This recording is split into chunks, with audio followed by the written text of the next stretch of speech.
screen so far. Just a black screen so far.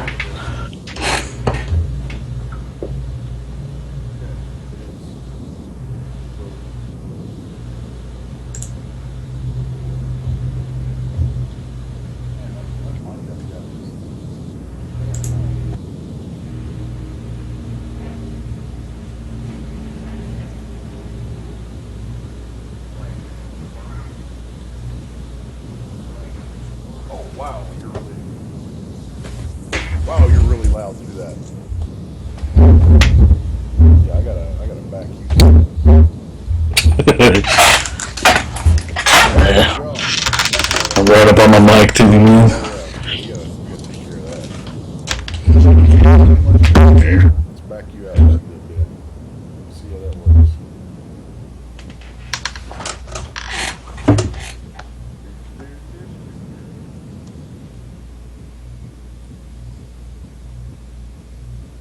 Say something, dude. Hello, hello, hello.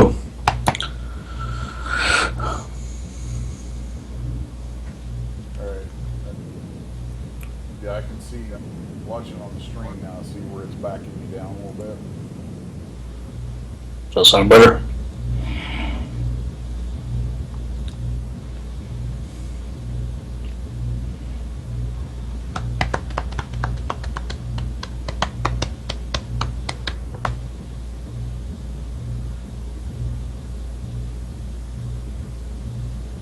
You're still coming really, really loud.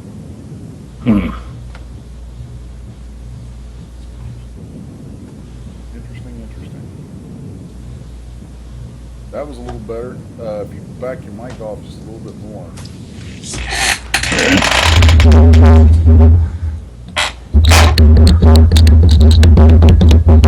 Like, hopefully I'll still be able to hear you, but I can work with that, I think.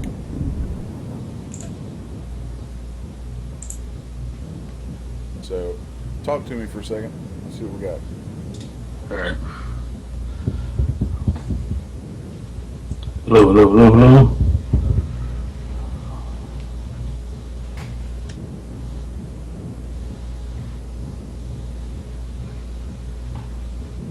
Oh, wow. Still super loud. Alright.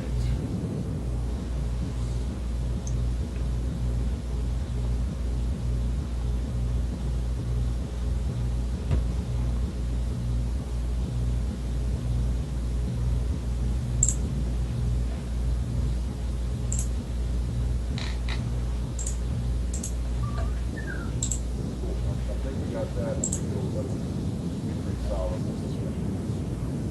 Like, no, it sounded pretty good. Okay. That's good.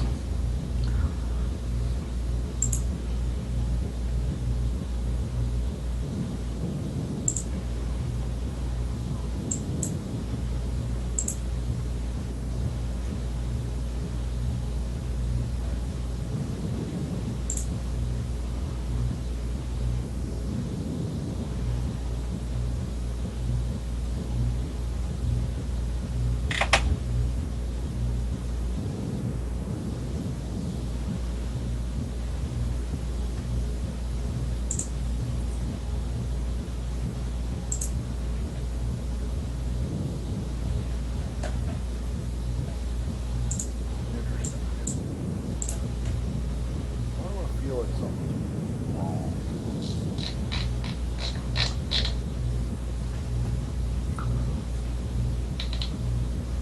Says you got 3 viewers right now. I guess that's just us though. Weird. Why is everybody in the chat?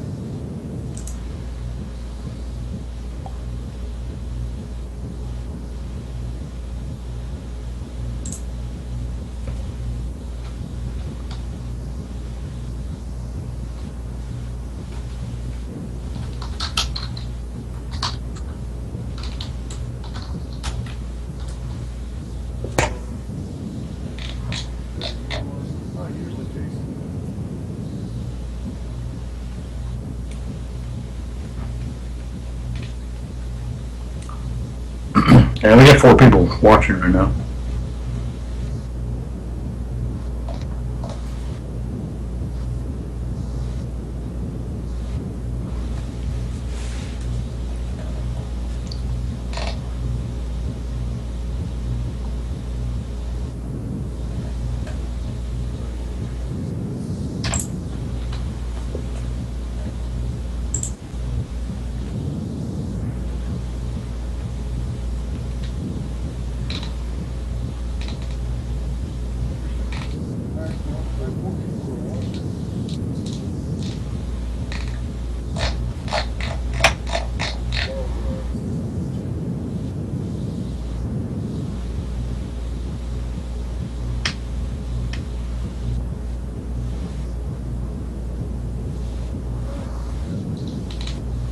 So, just adjust my microphone just a bit. And then, alright, so I'm going to take off the headset I'm using to monitor the live stream. So, Josh, I'll be listening to you. Okay.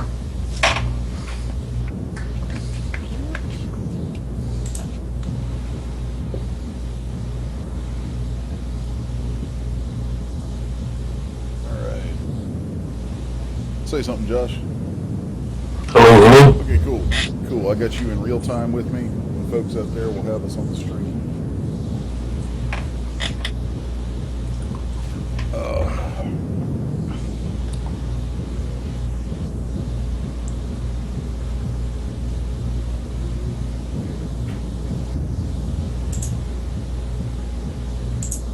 All right. So I'm gonna take a couple minutes to warm up in my run up. Load some stuff up. Nothing to hit for. It's a lot.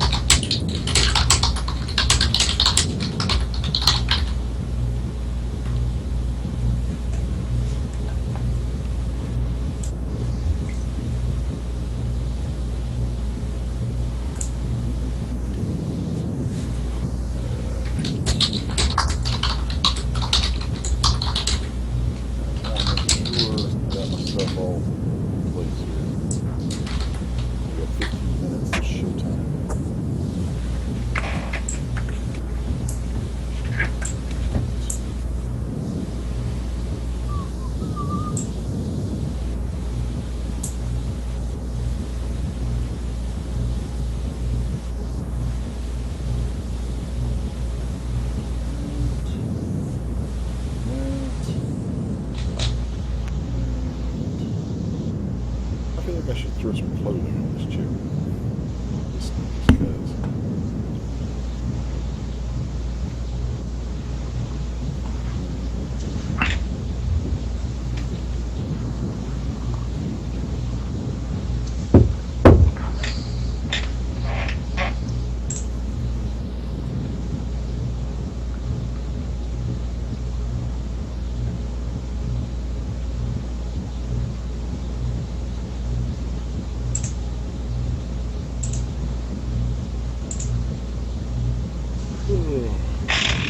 I have got to try to keep it together today.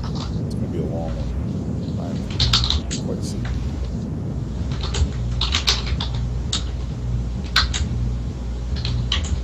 Folks might remember this first seminar we did.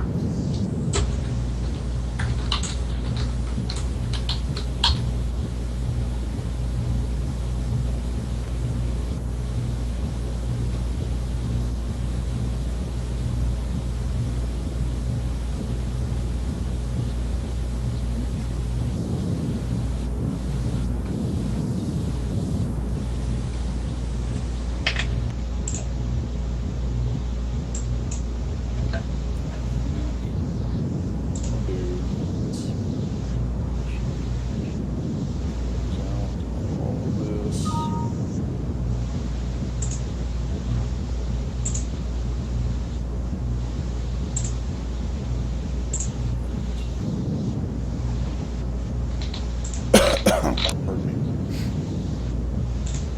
It's definitely that time of year. The weather changing and everything. still with me or Josh? Yeah, cool. okay.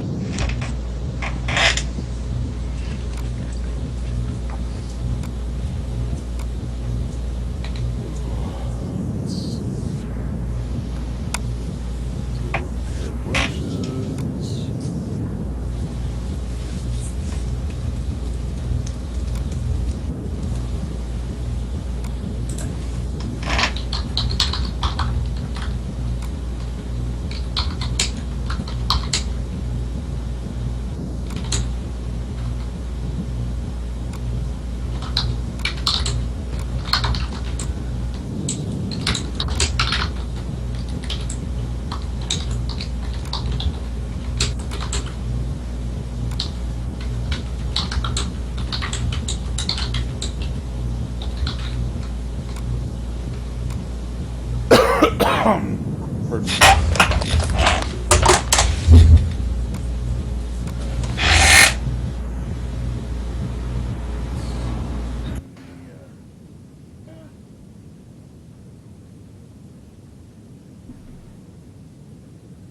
Hello? Okay, yeah, you just wait for a second. Let's see.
Until I'm gonna fire up Zbrush, kind of start this process a little bit.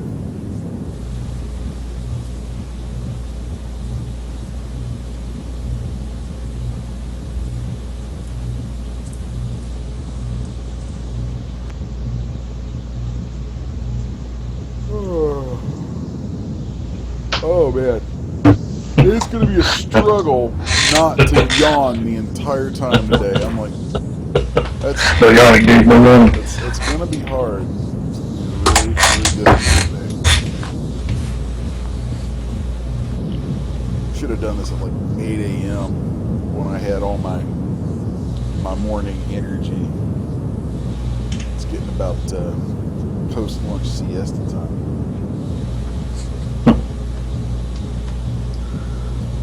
Popping these now.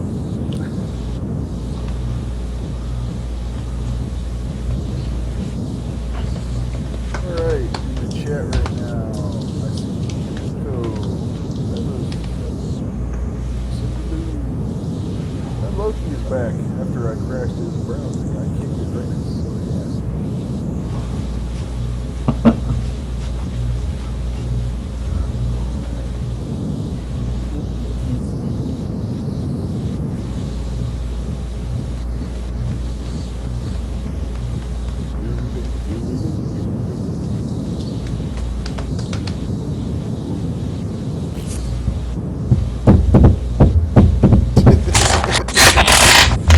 Oh man.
Oh yeah, the background noise is really loud for a moment because I was away from my mic.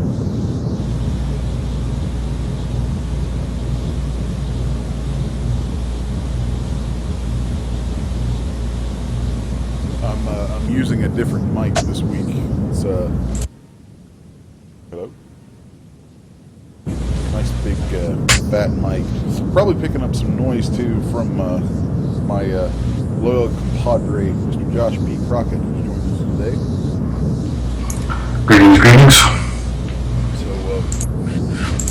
I'll go ahead and start this a couple minutes early, just since we're already in here rolling.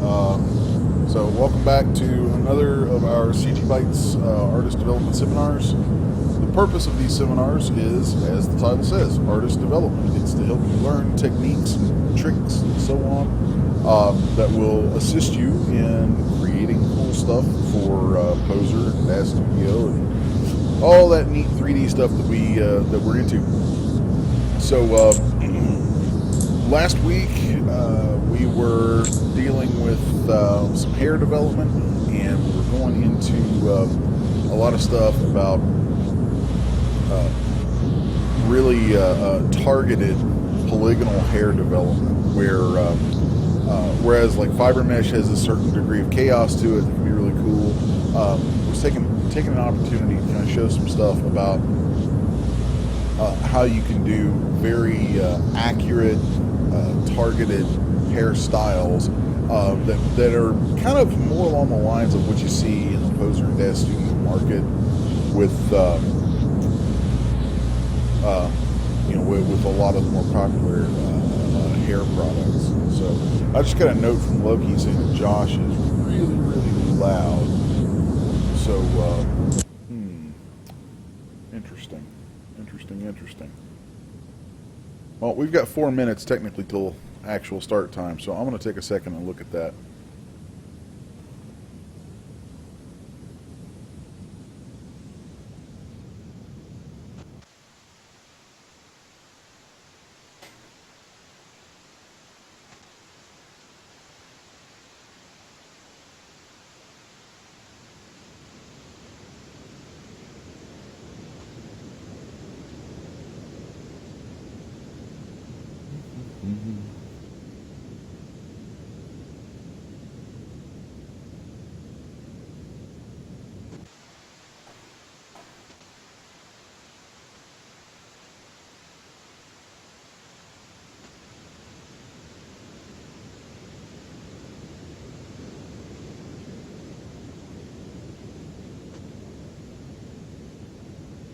Check.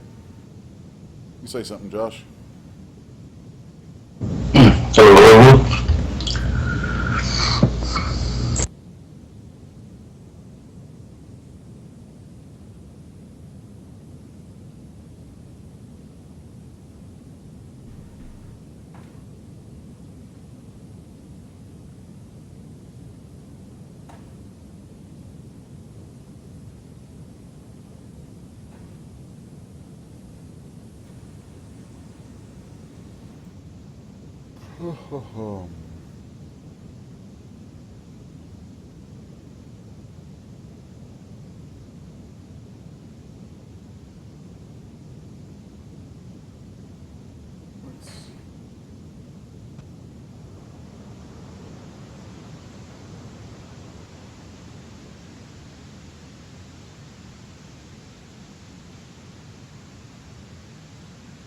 Yeah, Josh, I may end up dropping you if I can't get that audio worked out. Okay. Oh wow, you got really clearer there. Yeah, I don't know if that's any better. What was up with that? That was crazy. Yeah, my levels were way up. Oh yeah, turn them things down. Yeah. Okay.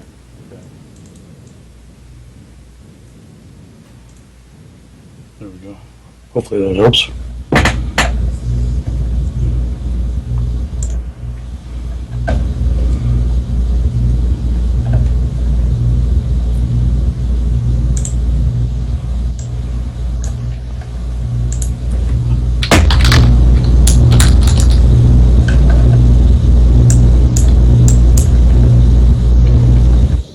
I just posted in the chat asking if anyone's having any audio issues right now.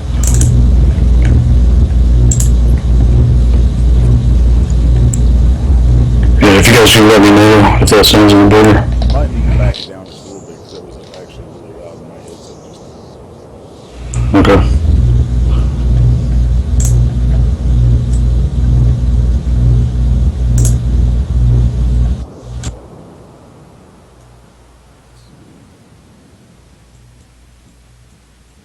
Josh, give me a test 1, 2. Is that better? It's better for me.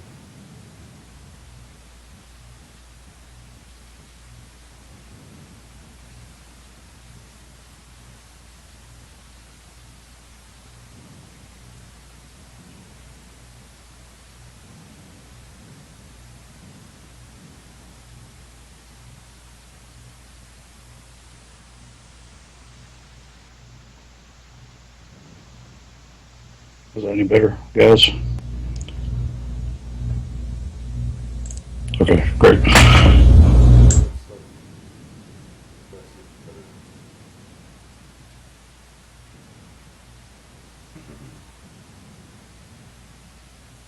Cool. All right, now that we got that cleared up from the looks of it,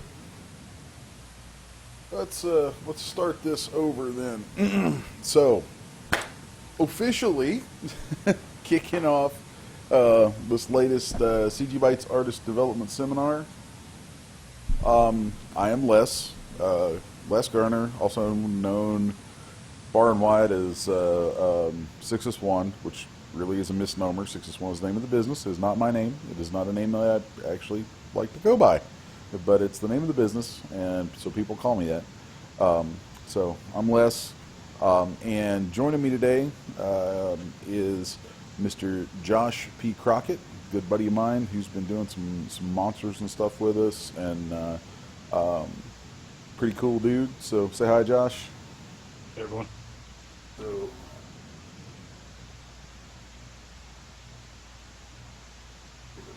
chat. Yeah, we've had some audio difficulties here, so if something is still kind of amiss with Josh's audio, folks, just say something. We might have to drop him out of the stream and work that out and bring him back in next time.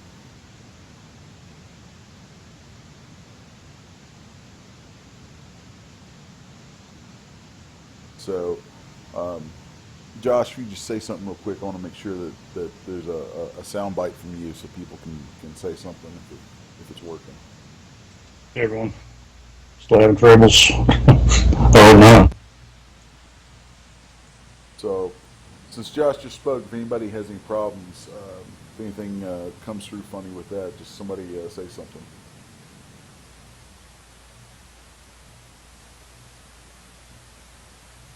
Yeah, a little bit of background hiss is probably just his mic.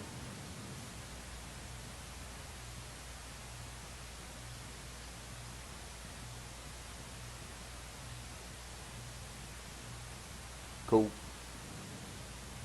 Yeah, there could be a little bit of background noise from either mic. Sometimes these things pick up stuff.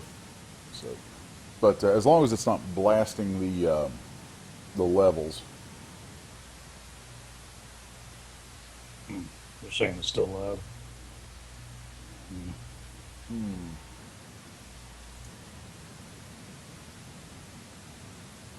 Yeah, Josh, if you have Josh is joining us through Skype, so if Josh, if you have like auto levels turned on, that's probably what's doing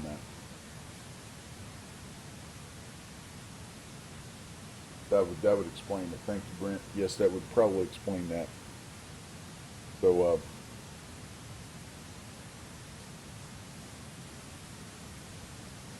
yeah, make sure that auto level stuff is turned off.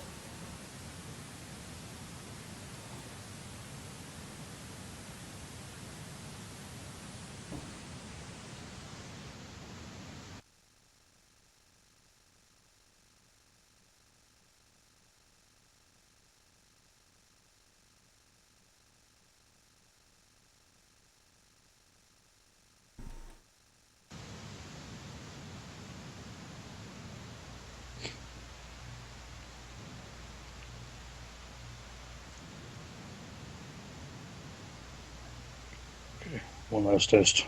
Yep. I think I got it. I think I got it set.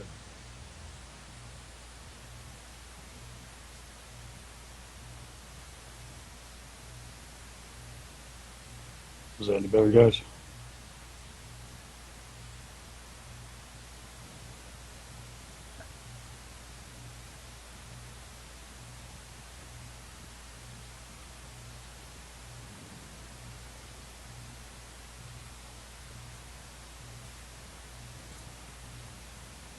Okay, I think we got it fixed.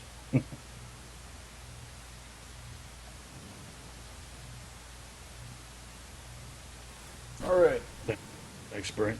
Well, I'm going to roll with this, and if there's any issues, somebody just say something, and then we'll drop him for next time. Just hold off on that. So Josh kind of volunteered or was roped into this because I was talking to him. I was like, "Hey, Josh, come help me with this." So Josh is here to kind of help keep an eye on the chat. And okay, cool, good. So I've got. It actually gets kind of difficult to do these things live and manage a lot of the stuff by myself because I end up with like multiple monitors and multiple windows on.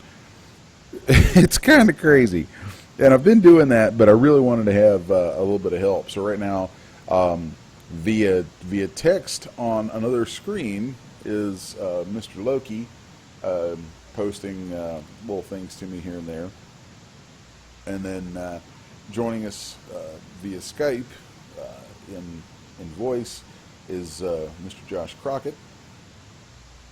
So,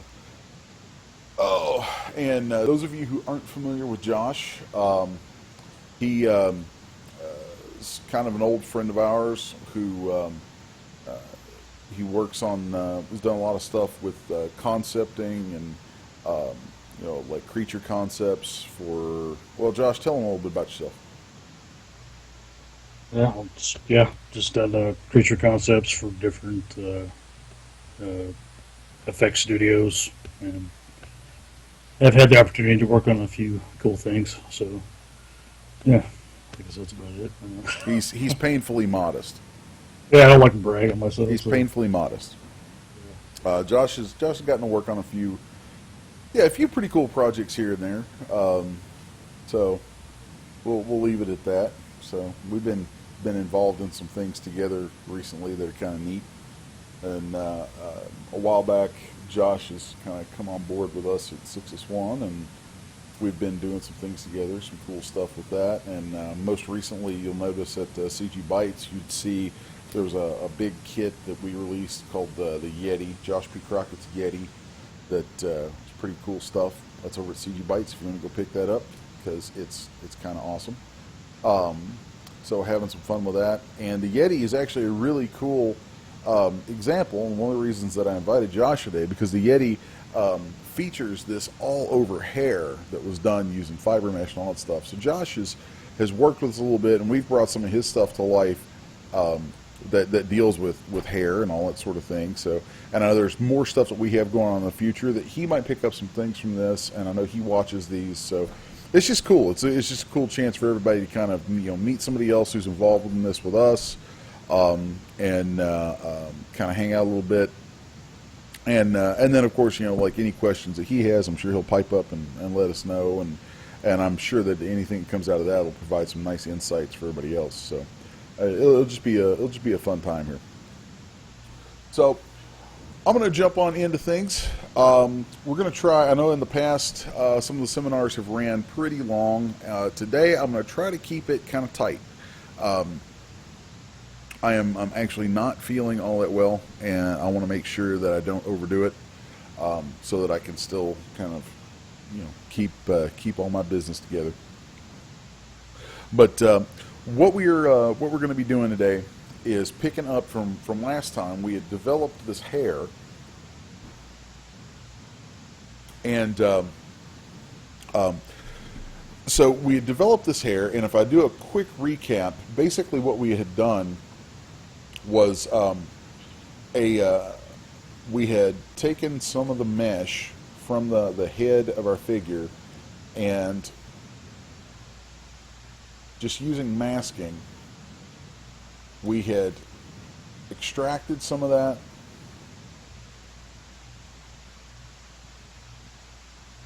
and then after extracting, we Dynameshed it, and then used that Dynamesh to sculpt the concept pieces for some hair.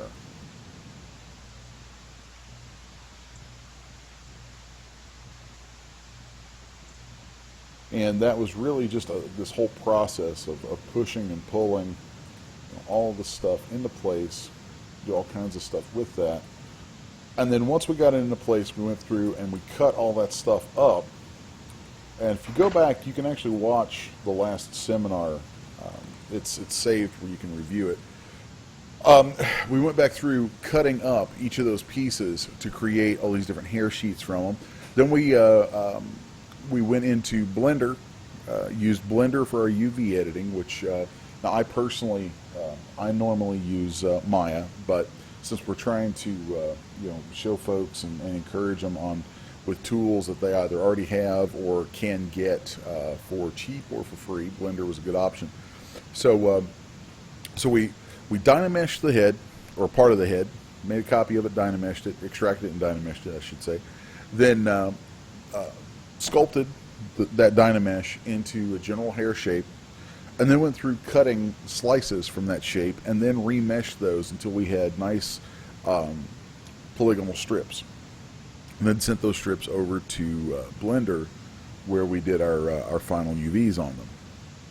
So the things we're going to be dealing with today are going to be taking the results of all that. Once you've got all that hair modeled, taking all that into DAZ Studio to rig it. And just as a caveat here, the reason that I'm focusing on DAZ Studio is like you can rig, you can have DAZ Studio be the starting point for your rigging on something like this, and then you could eventually export that also for Poser.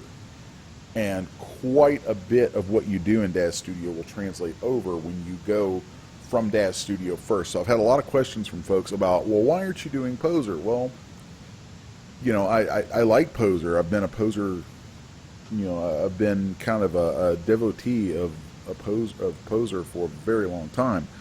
But since we do have a dual workflow with both programs, I've really come of late to embrace starting in DAZ Studio.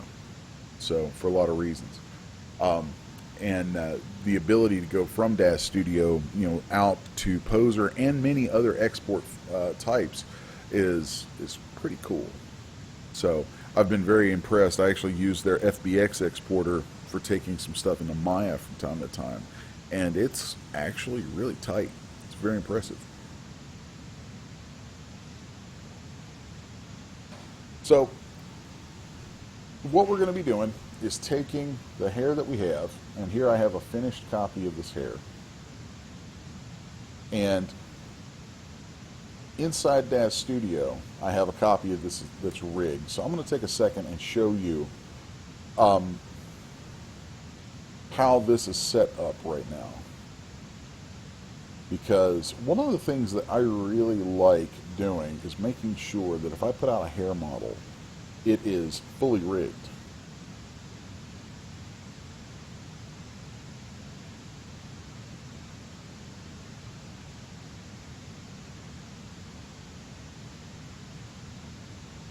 So what I've done here is assigned bones to these different segments of mesh, and then skin weighted them so that they will move appropriately.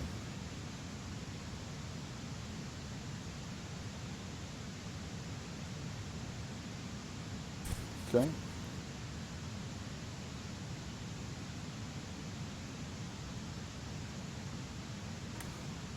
So I'm going to delete that hair out of my scene for the moment, leaving just the scalp. And I'm going to walk you very quickly through setting this up, rigging this inside DAZ Studio. So here I have my hair. I want to take care of that little errant vertex that I see. Okay.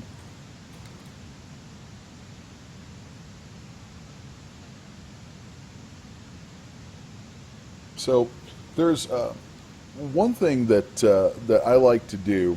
We could send this straight over from GoZ, which is fine. I mean, if you're just doing something that's a static prop, and you don't necessarily mind working with your polygon groups directly in Dash Studio, then you could just hit Control G and send your mesh back over via GoZ, and it'll pop right up inside Dash Studio. However, I'm going to do some grouping here. So here I've auto grouped this mesh. If I wanted, I could take every single piece of this and turn them all into their own bones, but that would be a bit much. So let's just select a few of these. Okay. Let's even just go to a side view and grab this stuff. Oh.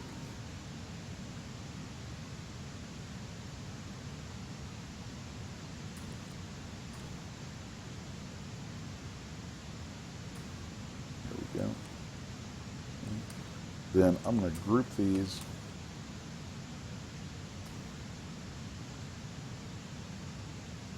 And then I'm going to hide all of those so that I can group this other side.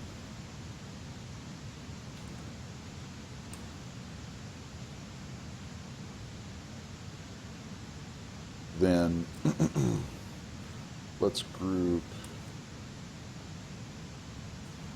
these flyaway strands.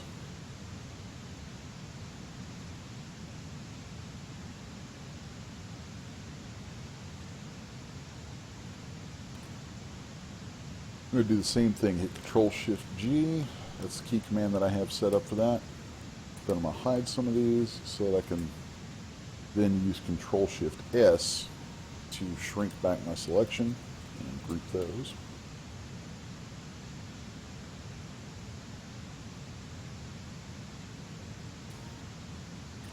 And again, I'm just going to select a few of these, expand my selection, group them.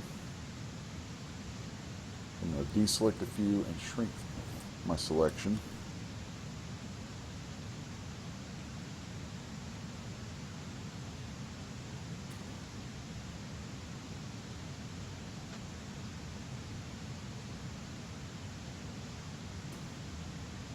Okay. And then I think sometimes when you're working inside ZBrush, you'll notice that you get back-facing polys. So anytime you want to be able to see all the way through something, you can just go down to Display Properties and turn it to Double. Here I'm going to group all the sheets in the back of the hair.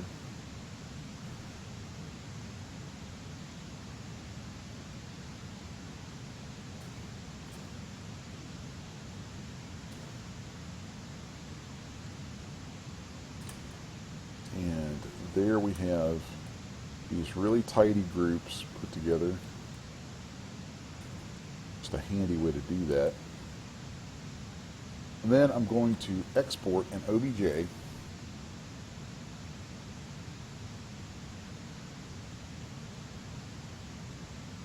So let's just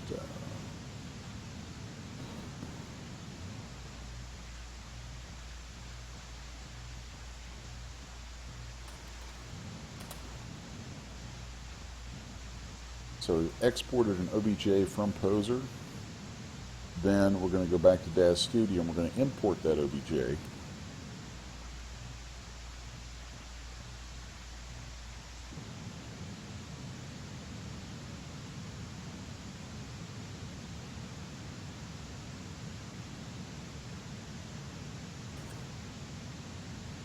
And here I'm just coming from Dash Studio, from ZBrush to Dash Studio. If I've done an export, I find these Modo settings, 1 unit to 1 meter, are the best. So there we bring our mesh in. Once it's in, we need to look at its groups, and we can really then start doing the joints for it after we do use the transfer utility to move the rig from the figure into the hair.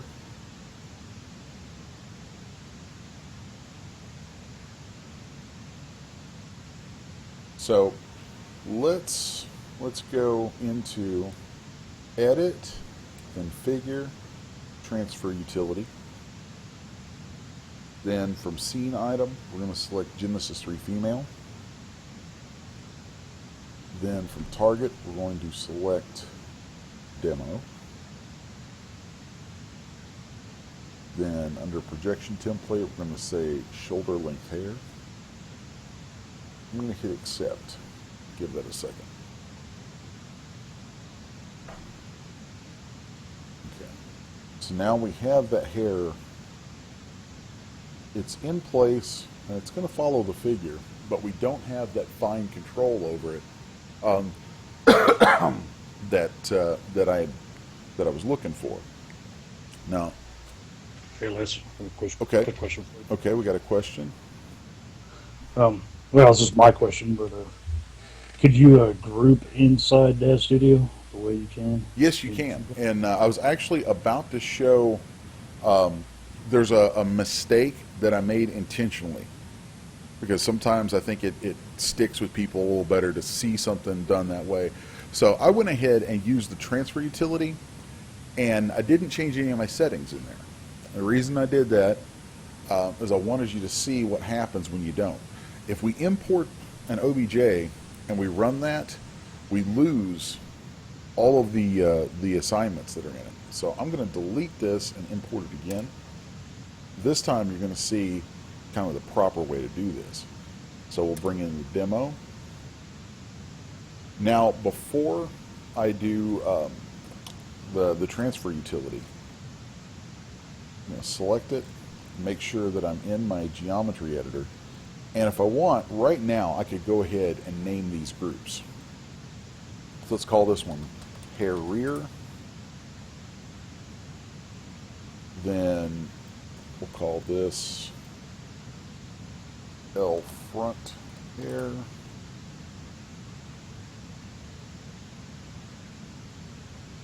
Let's look for the one that would be right front. There we go.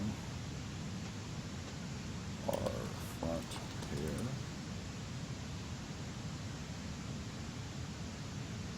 And then this will be, what's going to be L flyaway.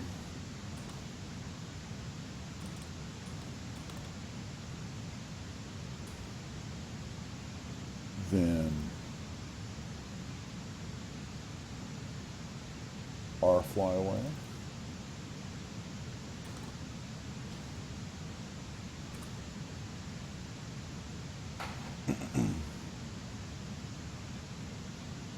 Then this will be the left side.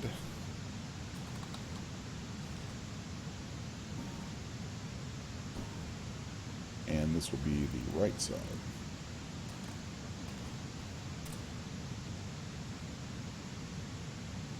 So now I've changed those group names to something a little more, manageable. What has happened here is when you export the OBJ out of ZBrush, it'll translate any poly grouping that you've done inside ZBrush into groups inside the OBJ. So that when you import that, you'll see all these groups that are labeled group and then a number, and those are what comes out of ZBrush.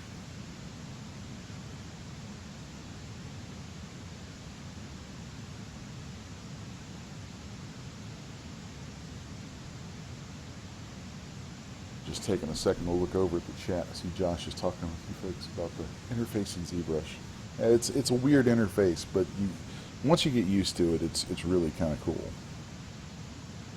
So once I have my groups set up, then I'm going to go to Edit, Figure, Transfer Utility. This time we're going to go through and we're going to change a couple things in the way we do this. Okay, under our scene item, we're going to select Genesis 3 female. Then under target, I'm going to select my demo. Then down here, this is where we're going to make a couple of changes.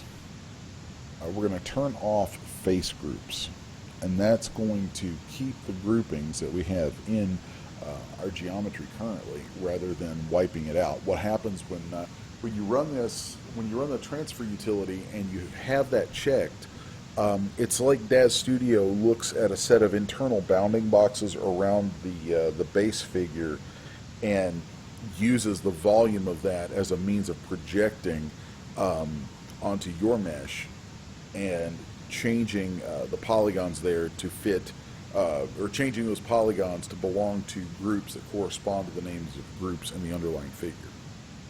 So we want that turned off so that we don't wipe out our groups.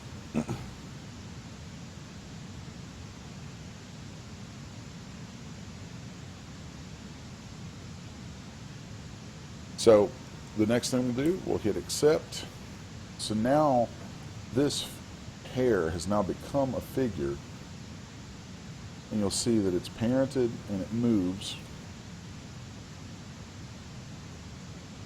And the next thing that we need to do is add our bones.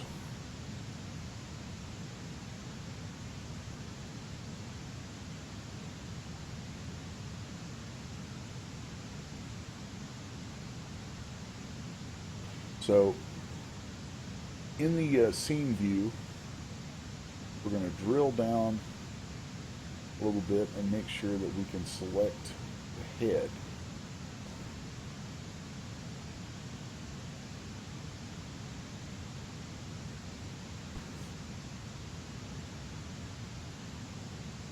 Then in the active tools, you can get to this, or you can hit Shift-Alt-J. We're going to go to the joint editor.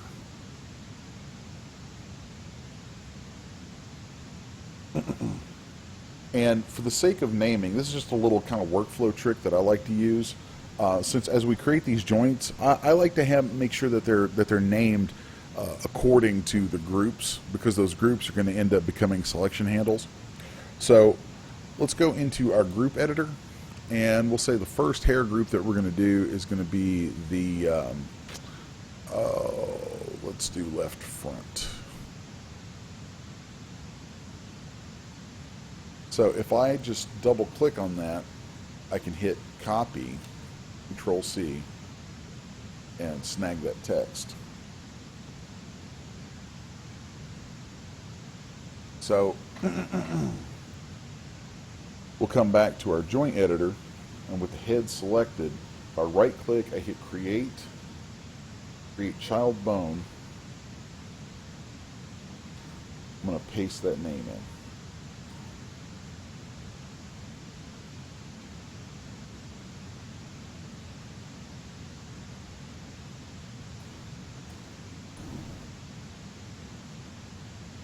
Now, a couple quick things here where it says bone name and bone label. If you've ever rigged anything inside Poser, those are analogous to the object name and internal names. Bone name is the name for the bone data, and then bone label is just visually how the name of that bone appears in the program. Most of the time I leave these the same. So we hit accept, and now we have our L front hair bone. So I'll go back to head, and we're going to repeat that process. So I'll hit create child bone. So then we want our front hair,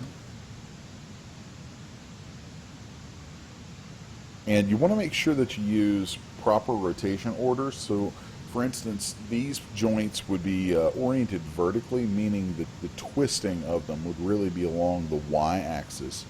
So we're gonna set these to ZXY rotation order.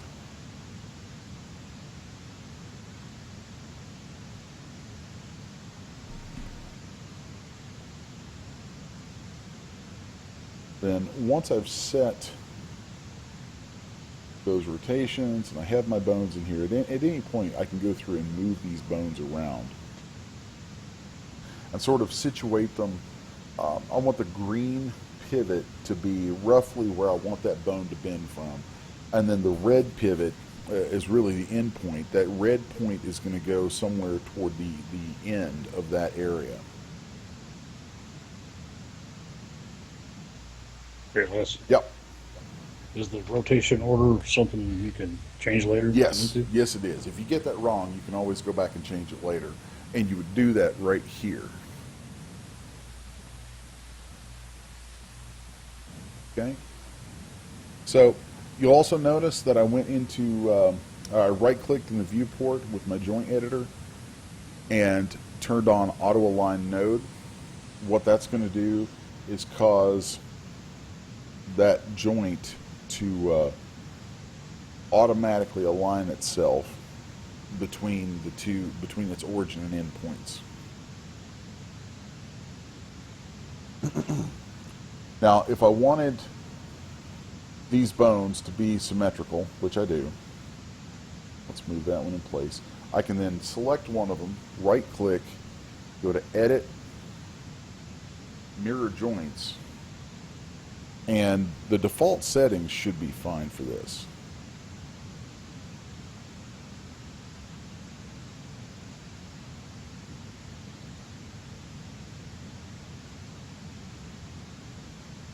So once those are set, then we will be able to move on to creating the rest of our joints.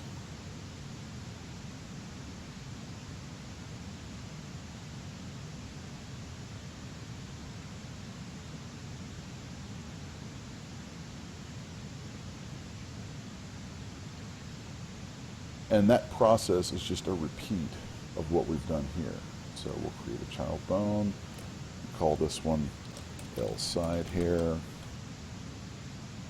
and then we want that again YZX.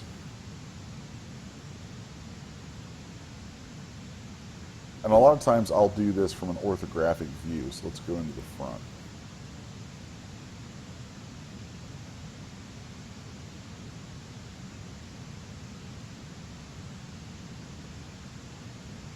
And we'll just move that in place. Then I'm going to select head, right click, create.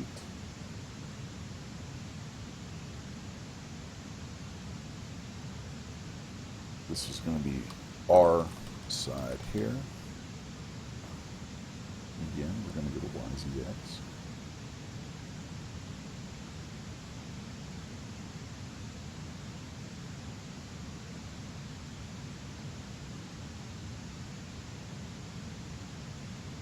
And I'm going to mirror the joints.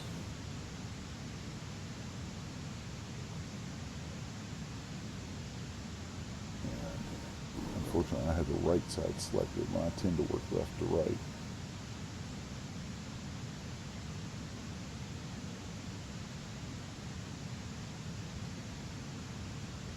So there we have our next couple of joints. I'll ask for another question. Mm-hmm. Steve is asking, how would you know if the rotation order was wrong? What would happen? If the rotation order is wrong, you can get some strangeness and deformations. Things just won't look right when they bend. Like from the get-go, they will just do weird things.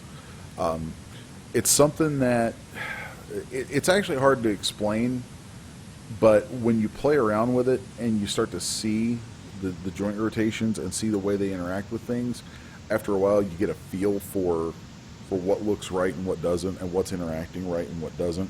The best thing to do, in my opinion, is just keep in mind what direction something would twist on. So, like these, I'm going to have the twisting. Actually, I might want to change these. I've got these Z, Y, and X. Or no, I've got these YZX. Okay, cool. Yeah, the first orientation, the first axis that you want represented is going to be the joint that it twists along. So that's kind of the key to remember.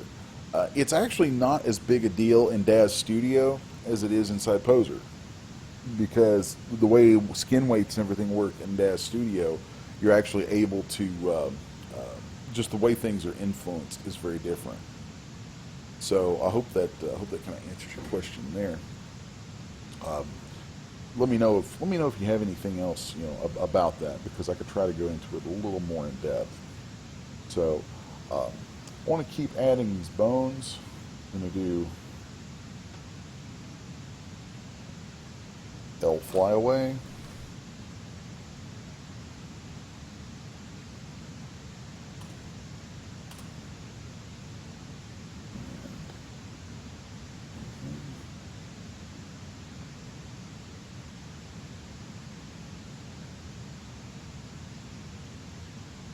Then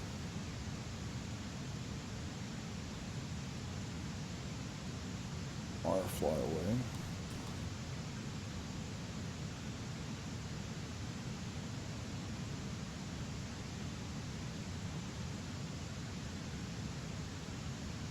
And we could just mirror that, just like the other one.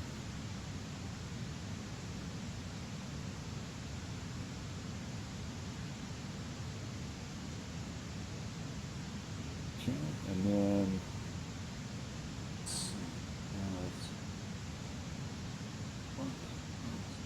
Side, fly away. We have one more to do. We're going to draw that one in from the side view. And that one is going to be called their rear.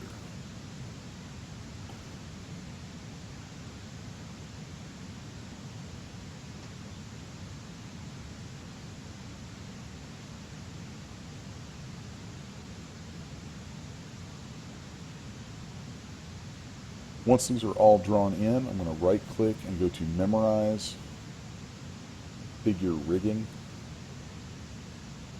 So now we're ready to set up our selection group assignments, and then after that we'll do our skin weights.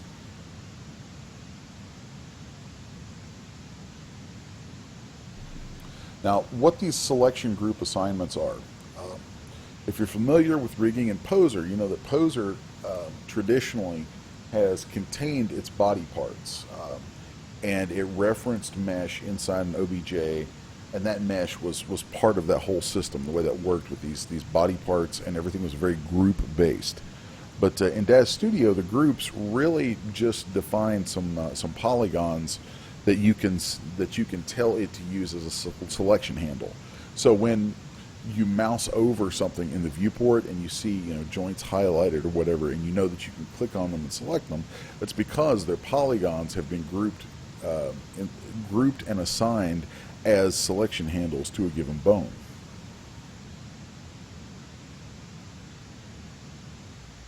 Is that something that happens automatically, or do you have to assign that? That's actually where we're heading to next. So let's say I need to create the selection group for the hair rear. So we have that joint selected. We're in the joint editor.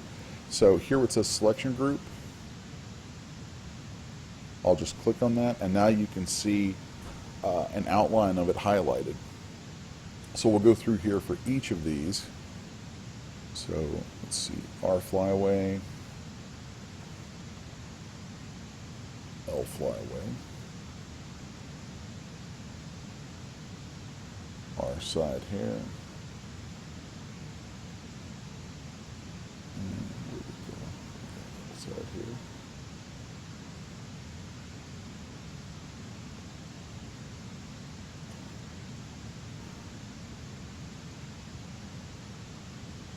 Front here.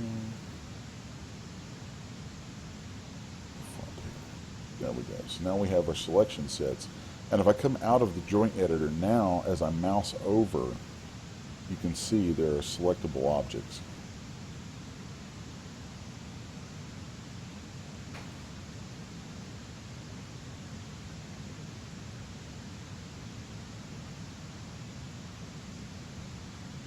Now, if we were to move or rotate any of these at the moment, we're going to get bad, if not utterly bizarre, results. So let's grab L front hair and a rotate tool. And there you actually see we have no results at all. So we need to get some basic skin weights assigned to all these joints. Since all of the groups in the mesh correspond to any of these hair joints that we've added, there's a really neat, really quick way that we can do this. So I'm going to go into my node weight editing tool. I'm going to select general weight on whatever bone that I'm on. And only do this, the thing I'm about to do, only ever do this if you absolutely know every group that you have corresponds to corresponds to its respective bone, and you don't have anything that is not linked up to a bone. Okay, what we're going to do is right click, go to weight editing, and then we're going to hit fill by bone selection. And that's going to flood every bone with weight corresponding between the bone and the polygons named for it.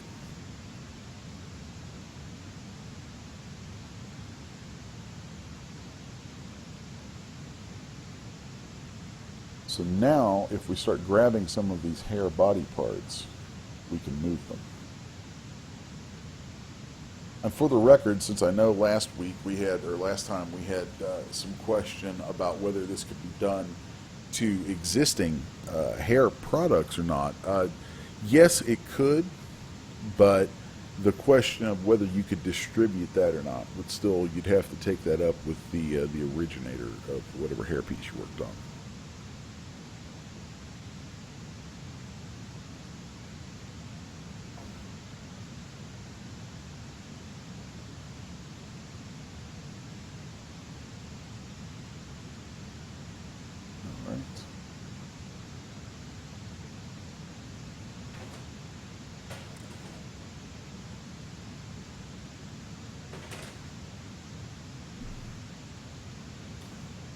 So there I just hit Control-Shift-F to restore that figure.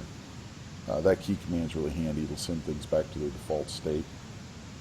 So I'm going to start working now with my actual skin weights and painting those in. And really what we need to do is assign the weights that are close to the roots of the hair to the head bone. So here I'm grabbing this joint, swinging it out. Then I'm going to select the head joint and go into its joint parameters. I'm going to turn this up pretty high.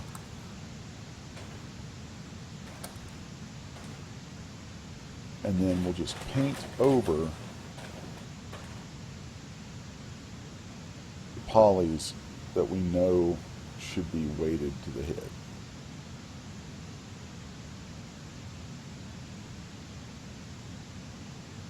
Then a quick key command for smoothing out skin weights is to hold Control while you paint.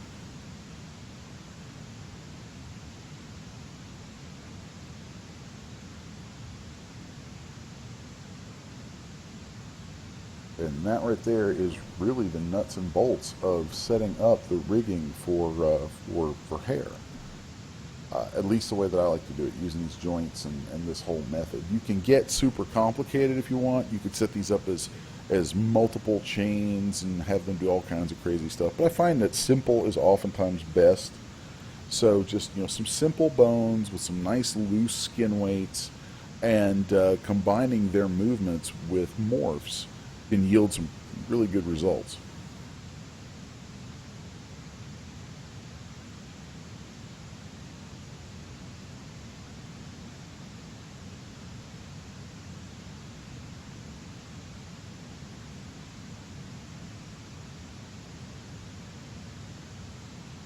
Just taking a quick look over at the chat for a second. See if there's anything going on that I need to be thinking about. And so, Josh, do you have any questions or anything? Is there anything that kind of strikes you about this as we go on? Because I want to make sure that if there's any kind of interesting stuff that I need to be talking about, that we touch on it. I do have a question actually. Okay. What would be an instance where you would want to add more joints? If you were doing, let's say, braids, or maybe dreads, or something that has different ties and things to it, where you could see some real, some solid points along the way, or if you had it particularly long, like if it were all the way down past the waist, I would probably do multiple joints in it so that it can pick up some of the kind of movements that are available from that.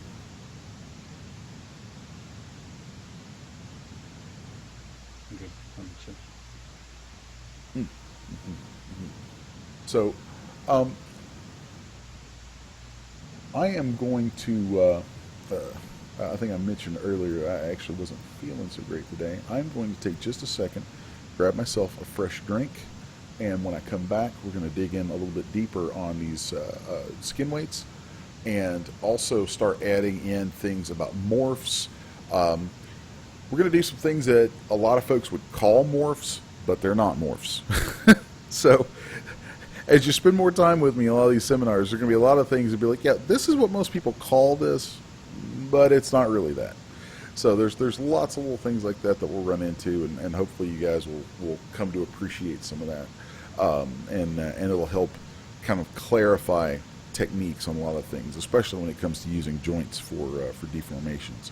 So I'm going to grab a quick drink, and I'll be right back, and we'll move on with the next segment of this.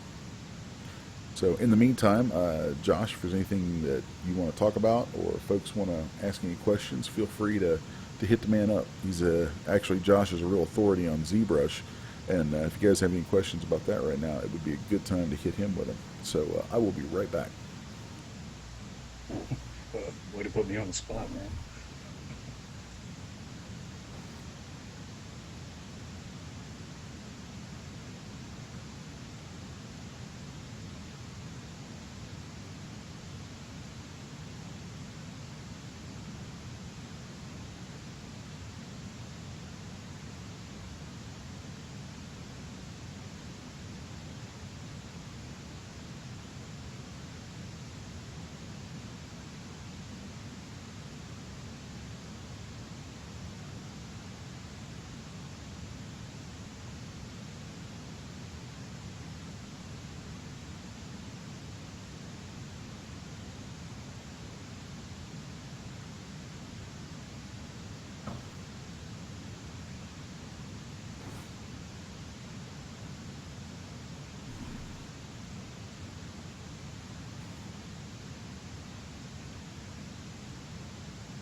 And I am back.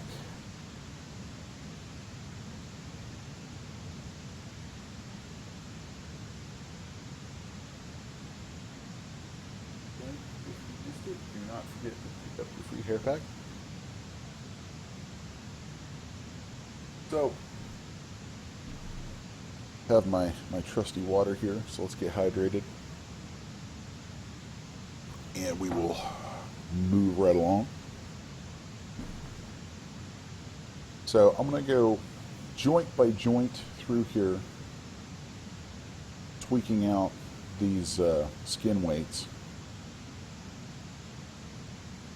And my mesh is not perfectly symmetrical. If it were, then I could just use a symmetry command in the skin weights editor, or node weight map brush, sorry. If my mesh were perfectly symmetrical, then I could go to weight editing and weight map symmetry. But it's not, and it'll just try to project it, and it can do some funny stuff. So if you have an asymmetrical mesh, you're really going to end up needing to paint your joint map, your skin weights, one joint at a time.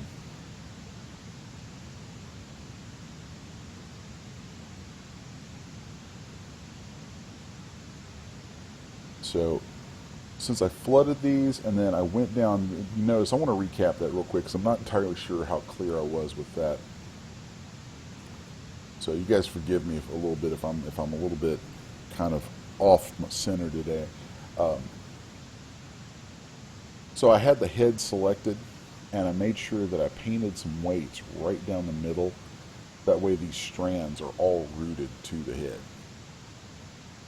So now I'll come back in here to this flyaway. I can hold the control key and paint smooth. Tinting here, and here.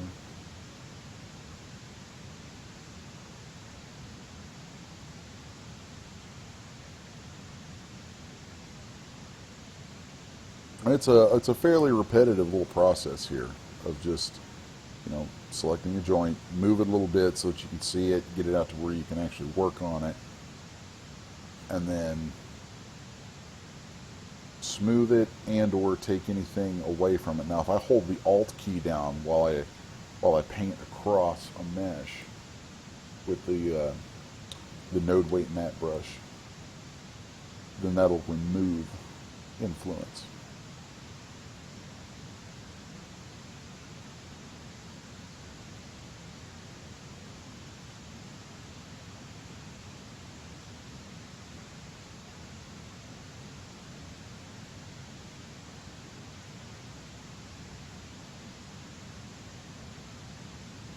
And here you can see if we don't tweak those out, you're going to get things collapsing in funny places and doing really oddball stuff.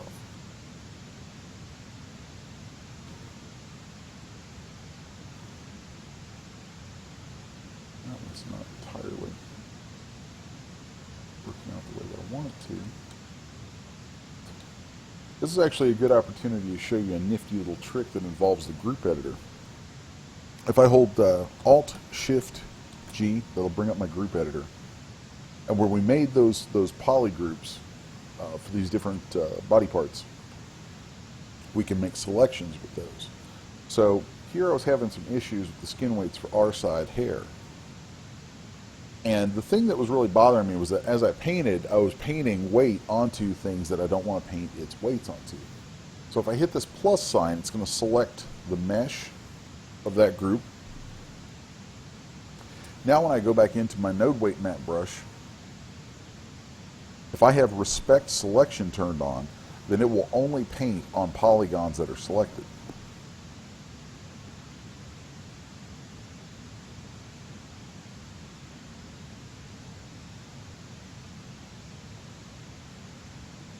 Yeah, Susan. Yeah, no, today, Susan, I think I'm going to keep this capped right at 2 hours the best I can, because I'm not. I don't know how strong I'll be able to go today.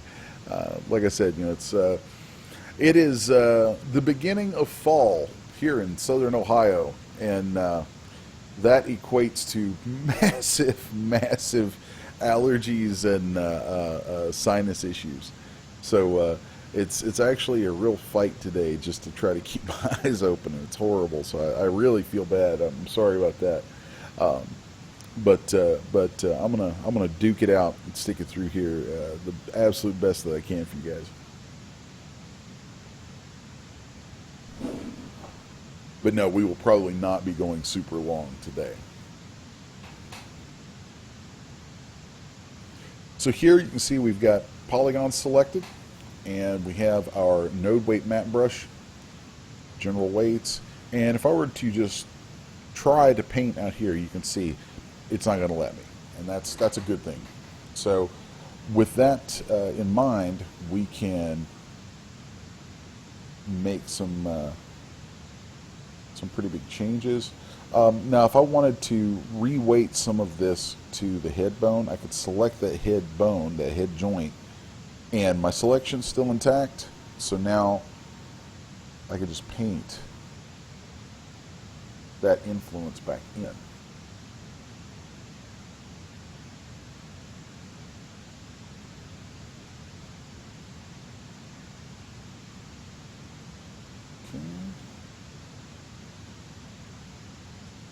So now let's do hair rear. Of course, we already have a copy of this. It's all set up and has much nicer weights and setup for you guys. But this is just for the sake of demonstration. I'm walking through some basic rigging of this.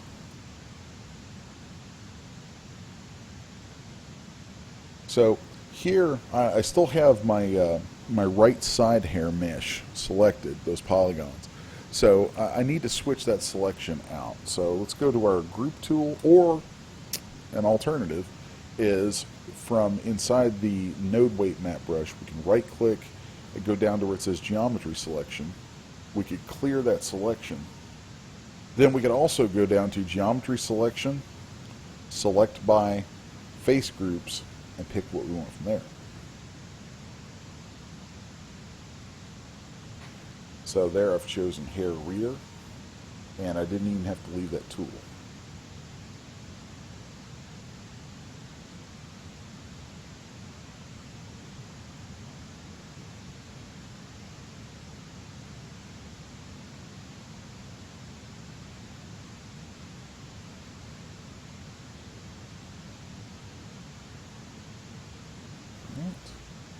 Hey, Les. Yeah. I got probably a rhetoric question for you, but Okay. how important is it to like pose it out before you paint the weight on it? What's that? How important is it to pose the mesh out? Like, I know as you're rotating the. Oh yeah, yeah. Well, if you don't, you could probably get some basic skin weights painted with your without posing, but you're not going to know how well that's going to work, and you'll have to pose the joint and then tweak it some more. And even like right now, I'm doing this super fast, and hair is actually very forgiving for this. Hair is a nice place to cut your teeth on creating original figures, because you have to do some extra rigging. At least to make it the way I like it, you have to do some extra rigging, and you'll have to edit those joints, which means you're going to get used to rotating the joints, painting the skin weights, and all that stuff. Because if you leave it static, you're not really going to be able to tell what's going on.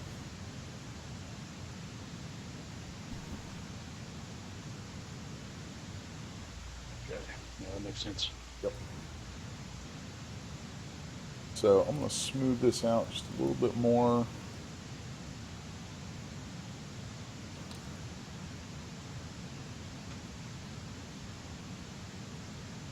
Okay.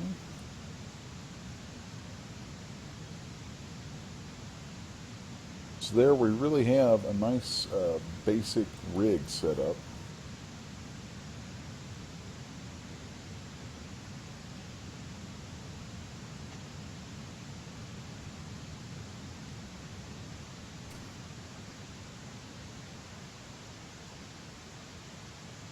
Now, something else that we could do with a piece of hair like this that adds some really nice options just in coloring is to set up material groups that correspond to all of these groups as well.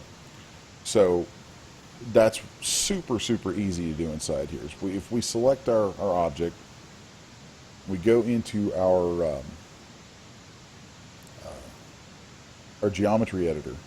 Right now we'll see that since we imported this object, it just says default matte. That's default material created on something that really doesn't have any materials.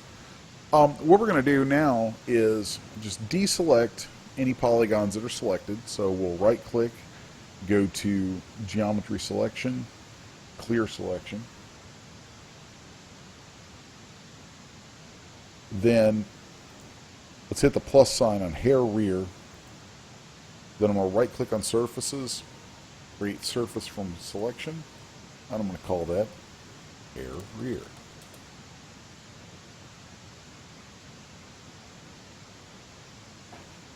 Then I'm going to repeat that process for each of the other parts. So here I've selected the polys for flyaway, left flyaway.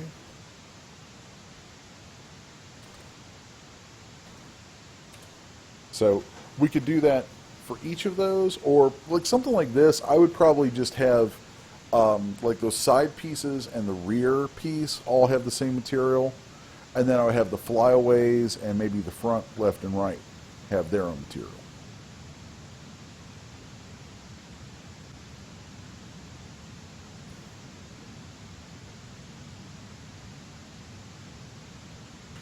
So there's our left flyaway.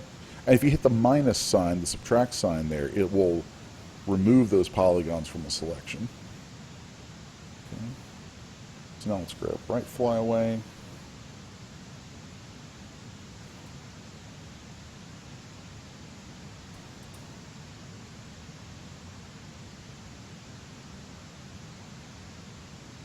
And one of the things I like in the geometry editor here too is we can also hide things. We can hide bits of mesh, and that makes it a little easier to keep track of what we're doing. So let's change this where we called this hair rear. Let's just call it hair volume. And then we're going to add to that the side groups.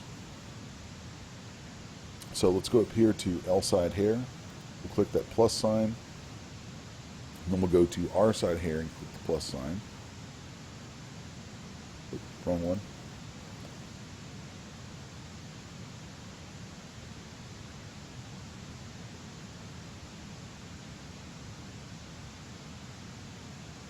And then we'll just right click on hair volume, and I'm going to assign selected faces to group. I'm going to have to hide that and show it. You'll see that yes, those are assigned.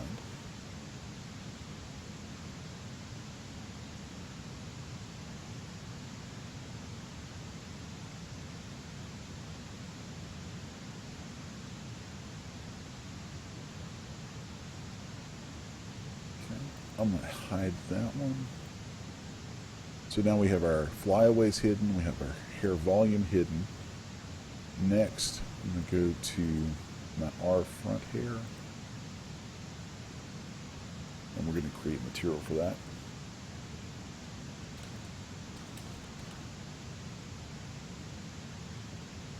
And then I'll hide it, just for organization's sake. Then L front hair.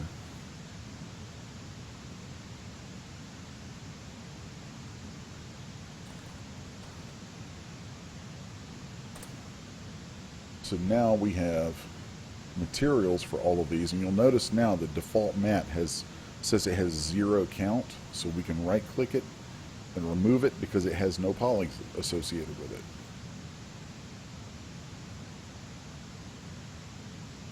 So now we have nice material groups set up, or shader surfaces set up for the model.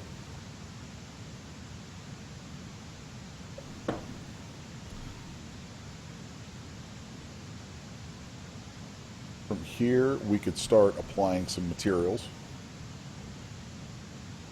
applying some maps to our materials. If I go down to my Surfaces tab, and I look, let's see, here we go, under Demo, now we can see all of our surfaces listed here that we just created in the geometry editor.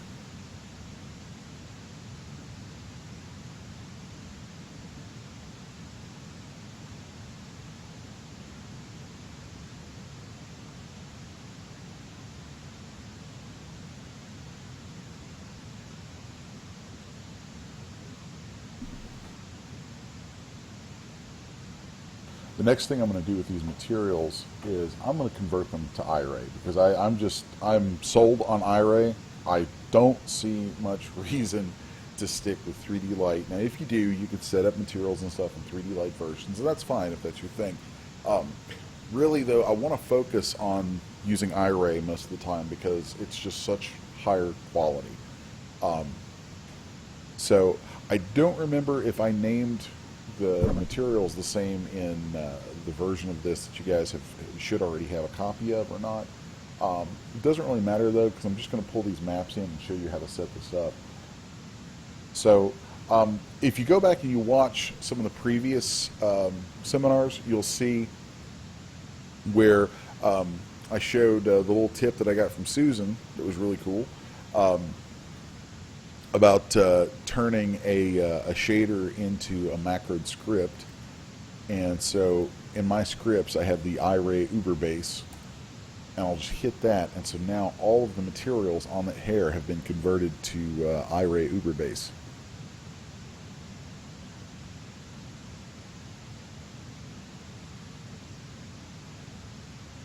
Okay. Once those are converted, this is one of my favorite things about working with materials in DAZ Studios. I can click on the object here in the Surfaces tab, and it'll give me all the channels for all that object's materials all in one place. So here I'm going to click on Base Color, and just going to navigate to where I can find these maps.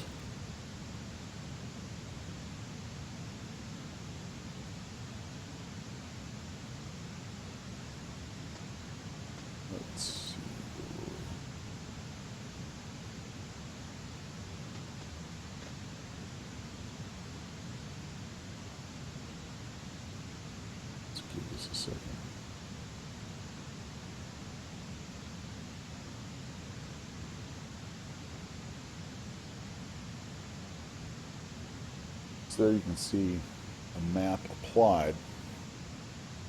Then we're going to need to kill any specularity or glossiness, because that will translate across the areas that are going to be transparent and it will look really strange. So you always have to make sure on things that use transmapping like this that you have that stuff well in hand.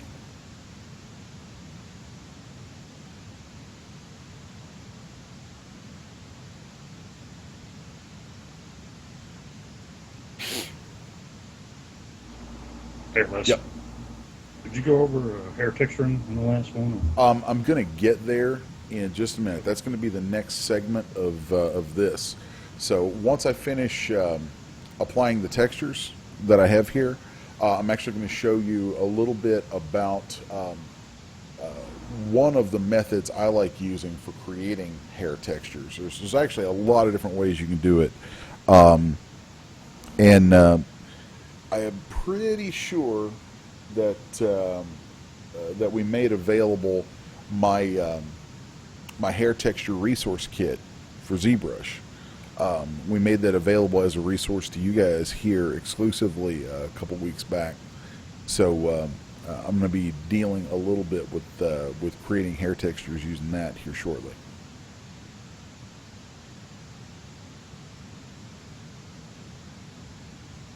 So the remainder of the texture setup on this hair is going to be to finish killing any of this glossy or specular stuff. And then we're going to need to plug in a transmap into that cutout opacity.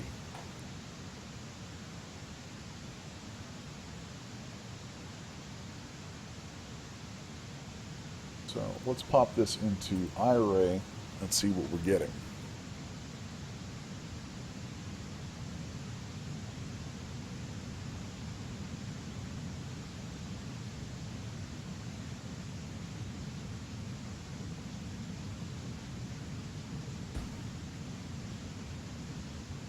We'll give that just a minute to bake the viewport there.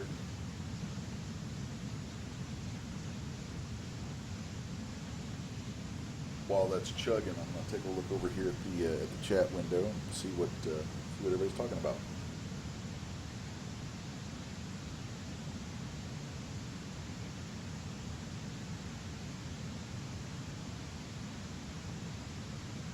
Yeah, Josh, that hair texture utility, I gave a free copy of that out in the last seminar here. It should be in the resource files for this.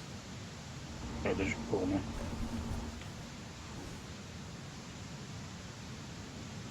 So right now you can see, this hair is relatively low poly count. I like to keep my meshes as low as possible for a lot of reasons. And we can always up that poly count here in the program, and we're going to do that right now. So to do that, with that object selected, I'll go to Edit, Figure, Geometry, Convert to Sub-D. And once I've hit Convert to Sub-D, if I select our object and then I go to Mesh Resolution, we can then select High Resolution, and now you'll see all those little jaggies smooth out.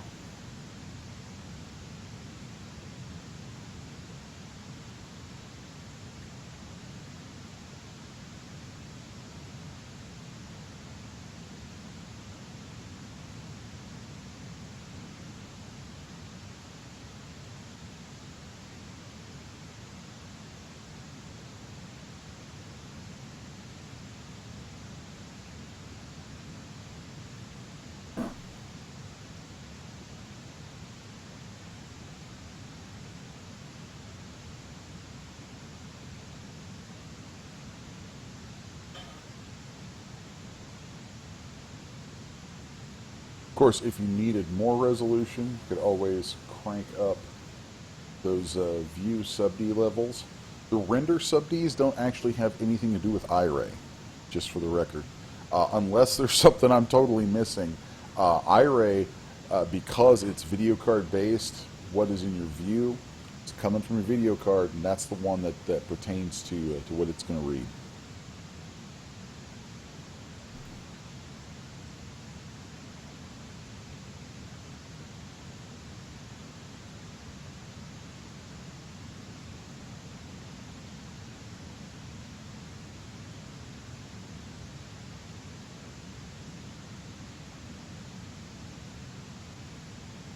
Okay. So the next thing that we want to look at, before we get into making textures for hair, I want to deal a little bit with adding morphs. And like I was saying a little while ago, some of the things that people call morphs aren't necessarily morphs. And I'm going to show you right now what I mean by that. Okay, I'm going to turn my viewport back to texture shaded so that we have a little faster interaction with it.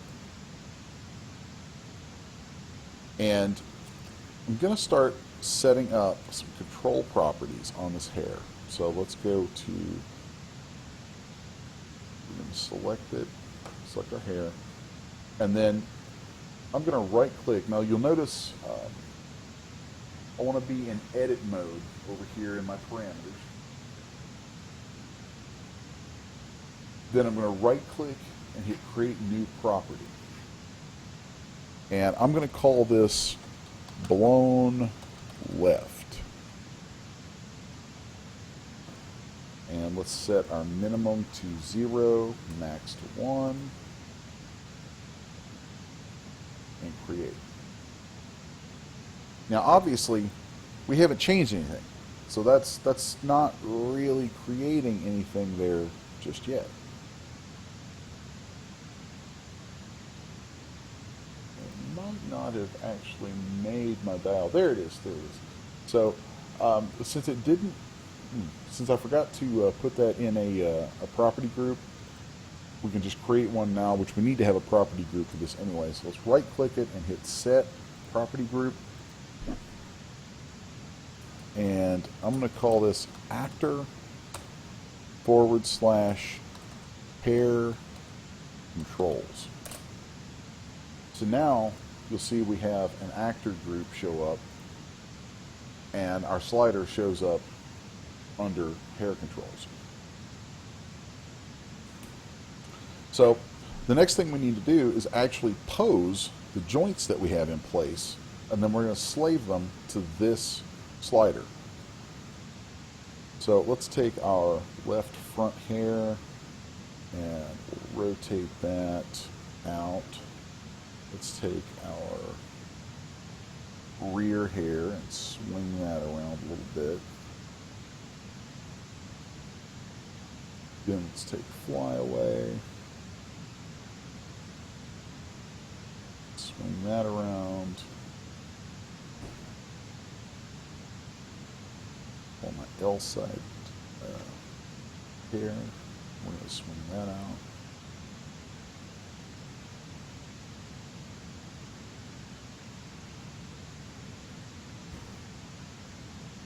Then I'll go back to the root of that hair figure. I'm going to I'm going to run this slider up for the dial that we made. I'm going to right click it and hit ERC freeze. And in this instance, I'm going to take everything I have there. I'm going to make sure that everything I see is a rotational parameter. Here what's this property, these are rotational properties. And then here we can see what nodes they go to. So I know I want rotational properties of only those hair joint nodes. Then if I hit accept, and then Control-Shift-F to restore my figure, you can see now we've got some movement going on.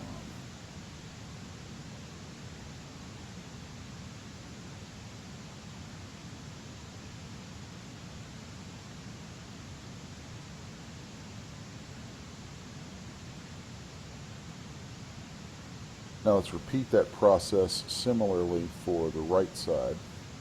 Since now we have a group set up here, a dial group, we can right click and create property. And we'll call this blown right. We're going to set it to 0. We're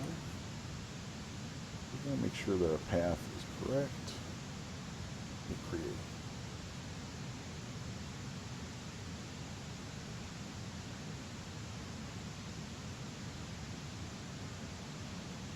So then I'm going to pose these other body parts accordingly.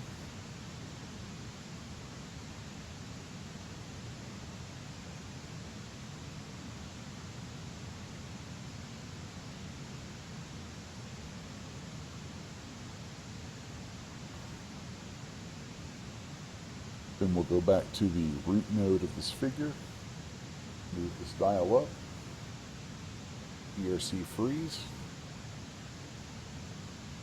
restore it.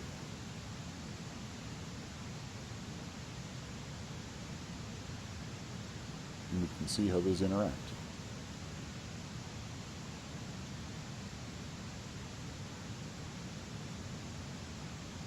And you can use that process. If you have hair that's rigged with joints like this, you can use that process to create all kinds of morphs, or what people will consider morphs.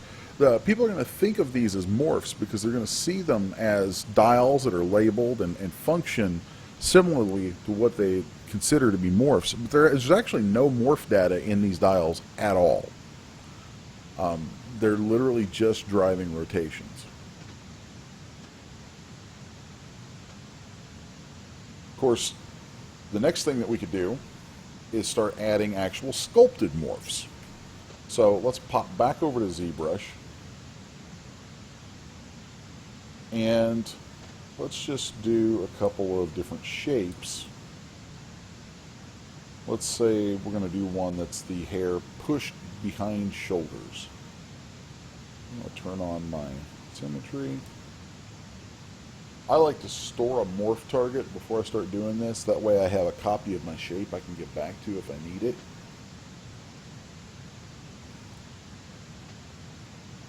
So I'm going to mask off the top of the head here. And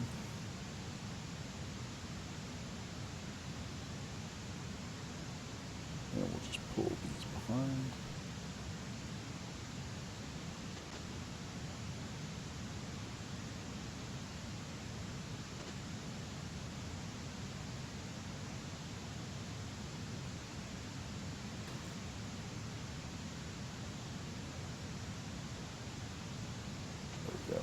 Sometimes you got to turn transparent on so that you can see through things.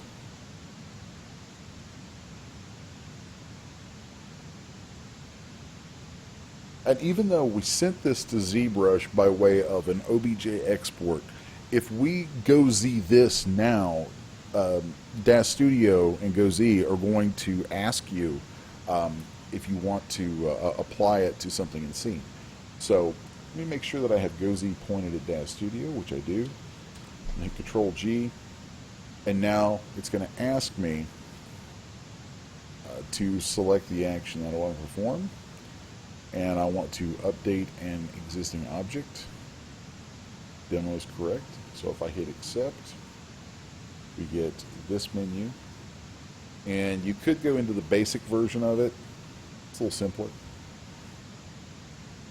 I tend to use the other version so much that I don't often switch out to basic, but let's call this hair behind shoulders.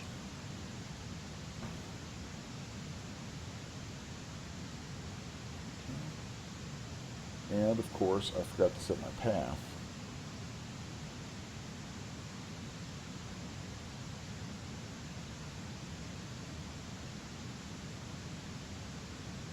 So if you happen to forget that and you're still in edit mode, you can just click on your dial here and drag it and drop it on a dial group, and it'll go right there. Here we just move that behind the shoulders. And if we were to take it the opposite way, you see you get some kind of craziness. So we're going to clamp that down by clicking on a little gear here and going to parameter settings. And I'm going to set the minimum to 0.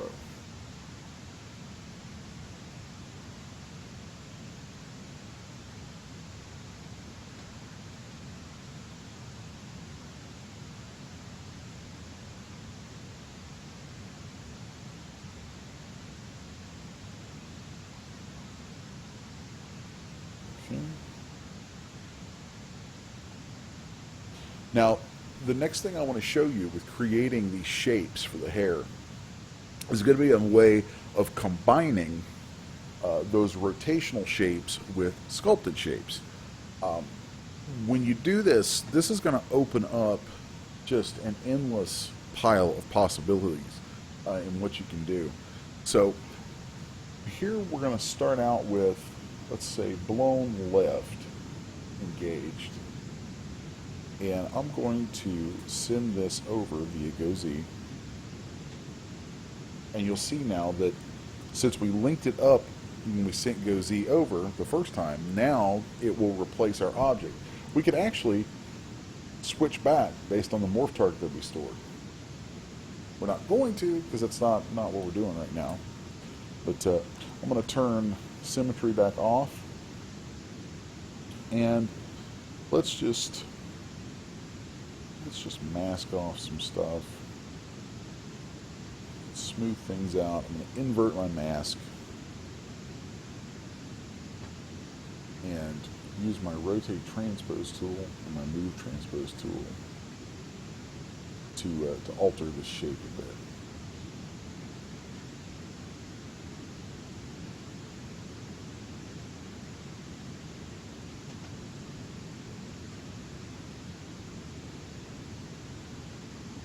Okay.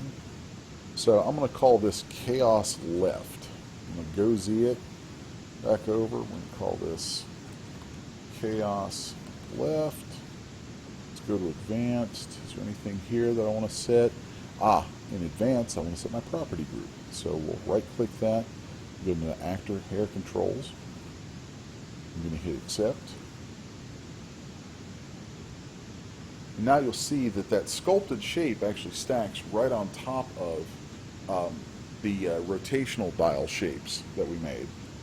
So now if I want this shape to be engaged with a single dial, right now there's two, if we were to back this off, you'll see what that chaos left does without having the rotational stuff that it was started from. So if I want to link these up so that this chaos left dial always does this, I simply make sure that this is turned on and this is turned on. And I come down, right click, ERC freeze, and right now that should be the only thing visible. So if I hit accept, now we restore the figure, and now we have a new dial here that has a combination of rotation and morph data.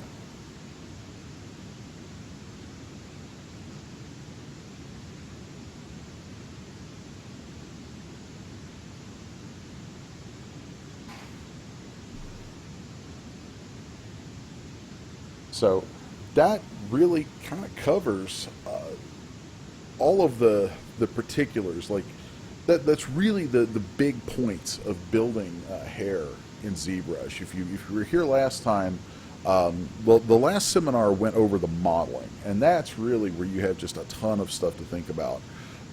With rigging, it's a little different. I mean, there's a lot to think about, but it's such a repetitive process. It's actually I think of rigging stuff like this as not being the rigging is technical, whereas the actual design and sculpting and the stuff that we went over last time is the more artistic side of it.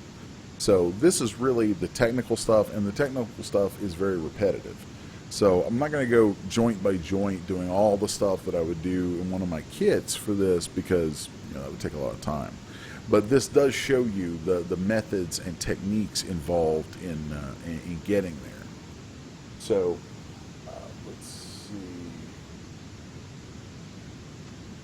So at this point, before I start talking about texturing, Josh, if you have anything that you want to add or speak into about this, just let me know. And then I'm also going to look at the chat real quick and see if anyone has any questions or comments.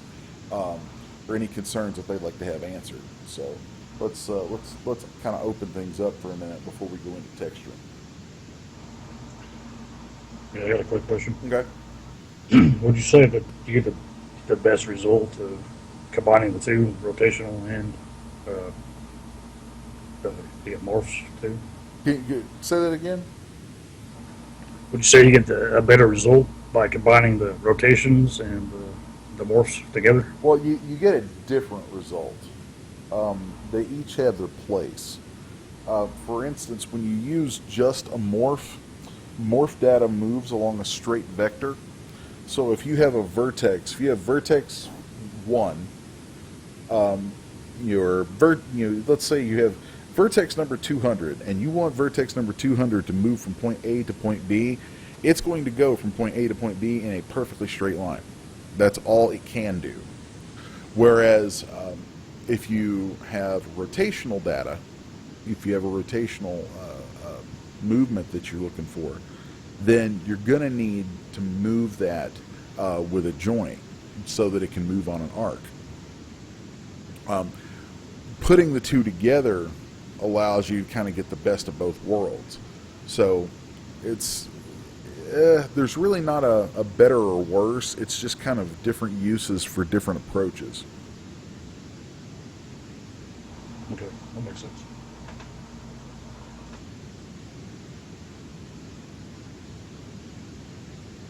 Okay, so I'm not seeing any more questions in the chat at the moment. So I'm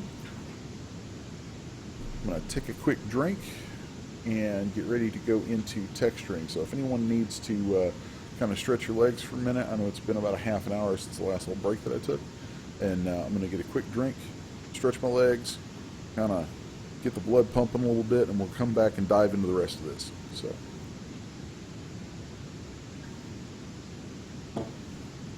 Be back in just a moment.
All right, I am back.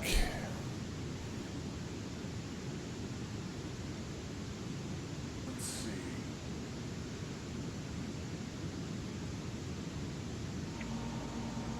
I think Cinder Blue had a question for you in the chat there. Okay, let's take a look at that.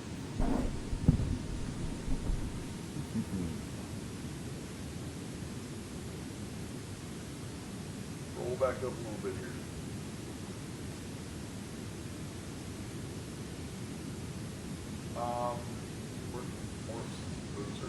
If you're referring to using the morphing tool in Poser, I've actually done some tutorials on that in the past.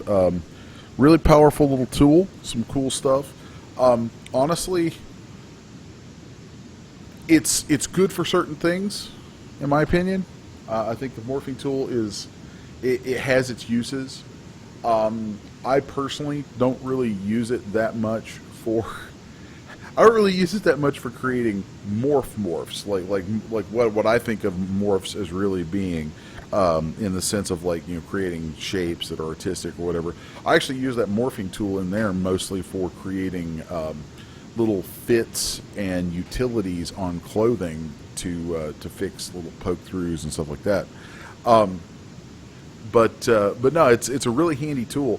I personally though, you can't. In my opinion, you just can't beat Zbrush for doing morphs, especially with GoZ. The way that works is so seamless. You don't have to worry about exports. You don't have to worry about all kinds of stuff. but then you, at the same time, when you're in there working, you have access to all this just deep, really crazy level sculpting. So it's kind of ZBrush is my go-to for that.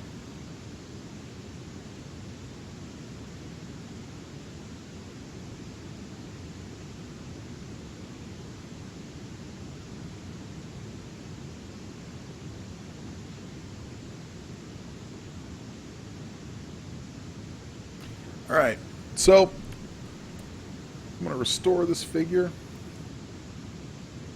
and we're going to jump into texturing.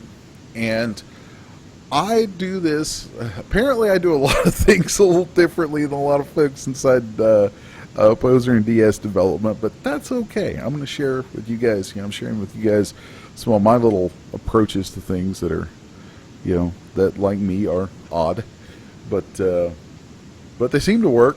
So here they are.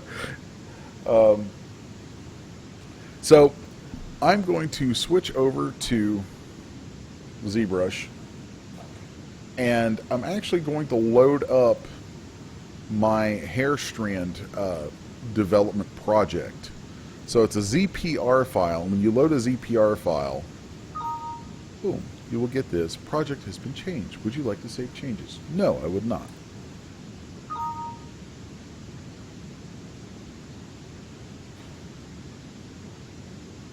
And we'll give that a second while it loads in this project.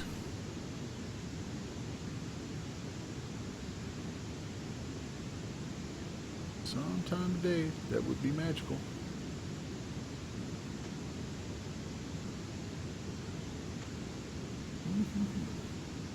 Interesting. I might actually have to force this to close and load it up manually.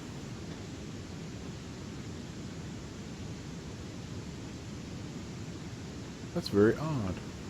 Very odd. And rather embarrassing. It's like the flaws of live television.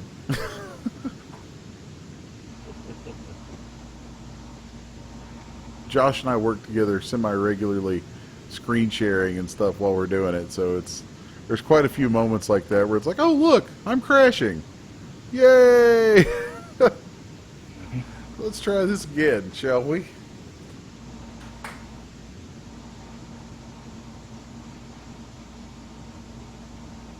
And if that doesn't work, I'm going to pull this baby over and do it manually. Huh. Yeah, that's just magical. Alright then.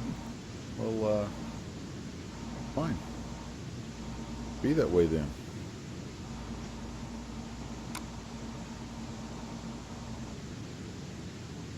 Try one more time. One more time. Because I'm just stubborn like that. No.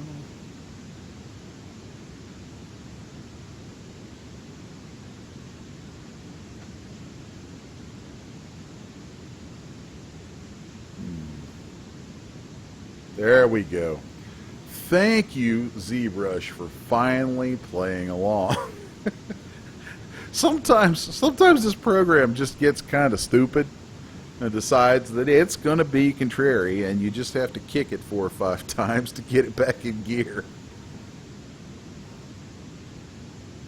But, as is often the case, we've reminded it who is boss, and here we are. So, with this utility project loaded, you guys should have this. I hope that everyone watching this, I'm expecting that most everyone watching this either has ZBrush or is interested in ZBrush. If you have ZBrush and you have gotten the resources that we provided last week, and I think they should still be available this week, then you'll have this resource.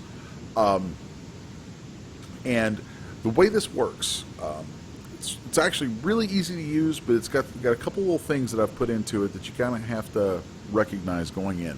So you're going to load this resource project. You can either double click it, or you could go to let's see, file, hold on a second. Actually, you could go to your Lightbox and navigate to it through there, or you could go to document open and get through there. There's a bunch of different ways to open one of these projects. I just like to double click them. And normally it's not as embarrassing as it was there with 2 crashes on load up. So, but now that we're in, so you've double clicked it and you have your project file loaded. You're going to notice that when it first loads, you have a square black screen. That is intentional. Don't touch it. You do not want to touch, at least at this point, anything that's in the canvas. This is because we have some things set up that are in specific places for specific reasons, and they're going to operate in certain ways, and if you move things around, you can totally screw that up, and it's going to kill the usefulness of this utility. So one thing I want to note about this going in too is that if you already own any hair that's been made that uses the square unitized UVs like fiber mesh sheets use, or like I use throughout most of the hair type stuff that I ever do, if you have anything like that, or anybody else's hair that uses the square UVs like that, then the textures that we're about to create will actually be completely compatible with any of that kind of stuff. So if you're kind of a fledgling vendor, or even an experienced vendor at this stuff, and you're looking for something that's a really cool way to make a useful sort of product, you can actually do a lot with this, just working on these kind of textures and getting those a lot of variations into those, and then putting that out there where people can use it themselves in a lot of other stuff. Okay, Les, I got a quick question. Okay. Can you set up like a ZapLink view on that? What's that? Just in case. Could you set up a ZapLink view on that, and that you could snap back to in case you did move the canvas? Yes, you could actually. That's a good point. And now that you've mentioned that, I'm probably going to have to update this and put that in there. That's actually a really, really good point. So if we go into see, this is why we have Josh around, guys. So if we go into Document and go down to ZAppLink Properties, if I hit Front, and all of you who are here, if you go back and watch this, or if you have it open right now, if you hit Front and we were to accidentally move our view around, then we could hit that and see. If we move that view around, you're going to see some stuff starts to pop in the screen. But if we go back to Document and we hit that, it'll snap us back where it started. That was a really good idea, man. Thanks for that. So anyway, we have our hair texture creation utility project open. And in a normal session of this, where you don't have some jerk like me gabbing his mouth off, you would the first thing you would do is go straight to your fiber mesh menu and turn on preview, and then hit skip this note. Now you're going to see all these strands appear on screen, and unlike normal uses of fiber mesh, you're going to see the roots of these at the top and the tips at the bottom.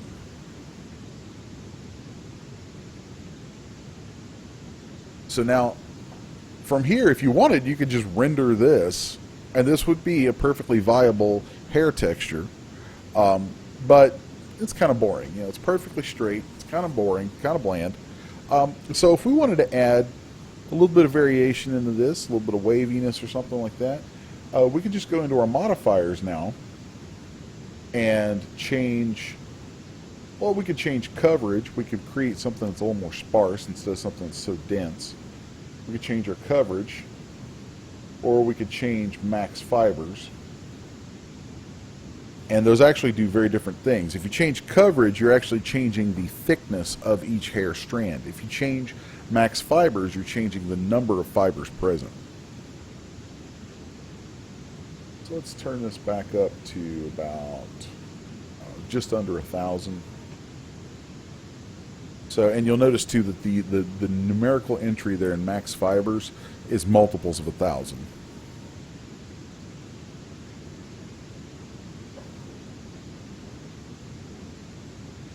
So I'm going to turn my coverage back up so that I get some relatively thick strands. I'm going to play with those settings until I get a decent amount of hair, but not so much that I lose any broken up spots that any of those open areas between strands. So then, kind of the key, there's a couple of big key places we're going to play with in here that are already sort of set up and waiting. I've put this project together so that the hairs that you start out with, you start with them straight.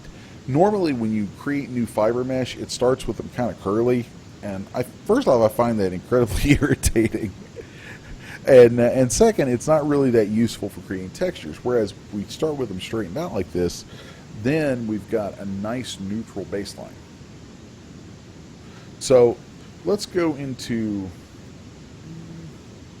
the revolve rate, and you'll see the more we turn that up or down, if we go negative with it, same thing, the more we alter that twist and revolve rate, the more waviness we get in the hair.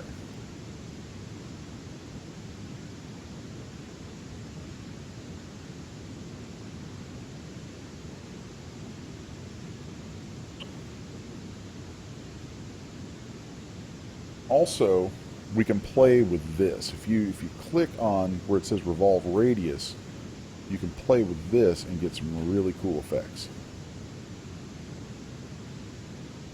So like, let's say we wanted to have hair that starts and stays pretty straight at the beginning, but then gradually gets some wave to it, some curliness to it.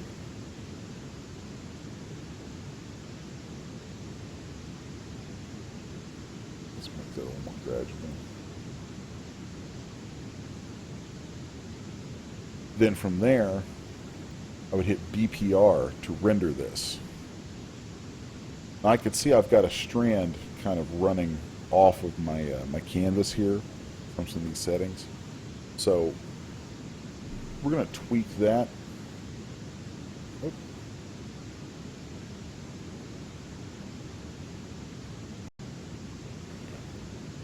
One of the things that's interesting about this for creating textures too is that in your texture you'll actually have a render that will bring in some of this material quality to it. So what you see is literally what you get. Let's just turn up gravity a little bit. Let's turn my coverage down a bit. And I'm going to turn my max fibers down a bit. We want to make sure that our fibers all stay within this square. It's not very hard to do, but it's something to just kind of keep aware of.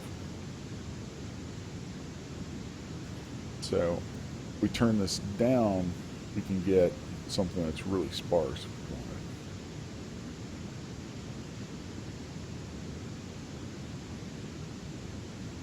So let's go to about 0.76. There we go, 0.5. That's going to be 500 strands. Maybe even go down to 4. And then let's turn this revolve radius down a little bit. Put some of that twisting.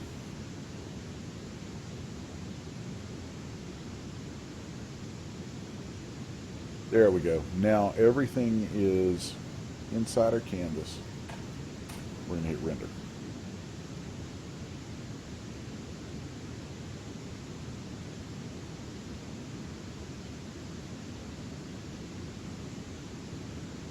Okay, and it's interesting that it is decided to render red on me there. Let's force that. See if we can't force that to change out the shader it's using.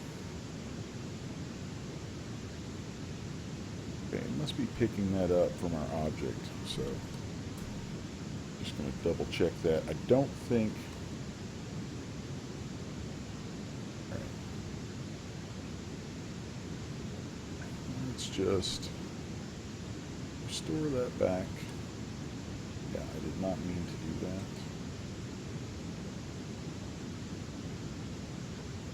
There we go. Do not clear masking. That's what I just accidentally did. There's masking on this little dummy object up here. You do not want to clear that. So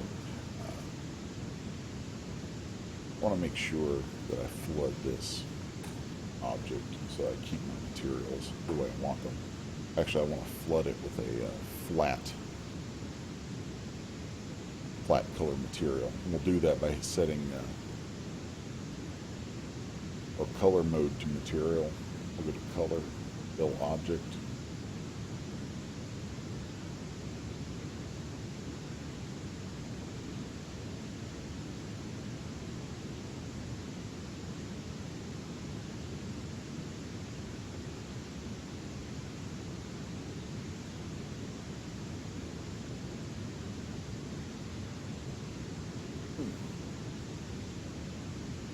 Well, that is quite odd.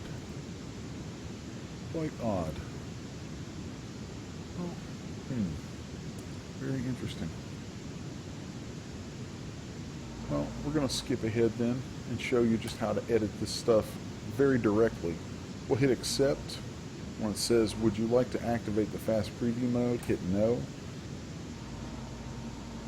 And then we go down to a subtool, to our next subtool. Oh, that's why it was running red. I'm sorry. You guys, forgive me. Like I said, I'm not feeling my best today. I'm kind of brain dead right now.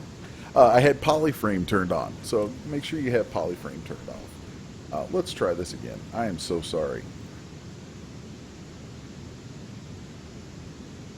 You know, you can do this stuff day in and day out, and sometimes just the littlest brain fart kind of sticks with you, and kind of just causes you to fumble. So there we are. Make a few little tweaks to a couple of these curves, and I don't want to go into too much detail just talking about the stuff that I'm changing here, because this is all stuff that really is about experimentation. And one of the things that folks who work with me all the time can tell you is I'm always telling them, experiment. Grab dials and swing those things, you know, move curves, change settings, and see what it does. That is the best way to learn.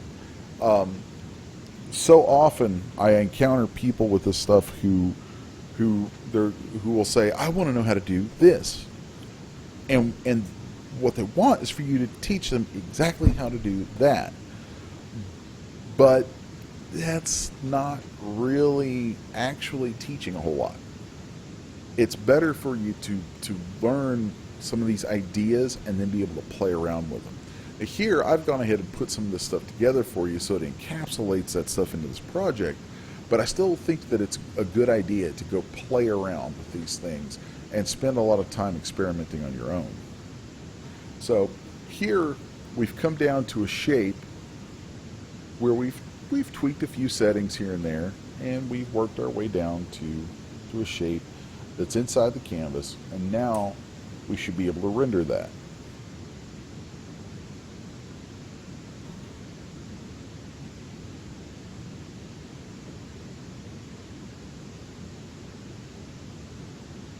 So as soon as that finishes, there we go. So now you'll notice that our render might seem like it has a little bit of artifacting in it, or yours, if you have this open and you're using the project. The reason is because this canvas is actually a 1024 square, so it probably doesn't open to full size on your screen unless you've got some gigantic screen, in which case I'm very jealous. It probably doesn't open to full size on your screen. That's fine. Don't worry about that. It's still a 1024 square, and from here we would do a grab dock inside our texture menu, like so. And then we'll click on the texture menu again and hit export. And I'm going to pick a location.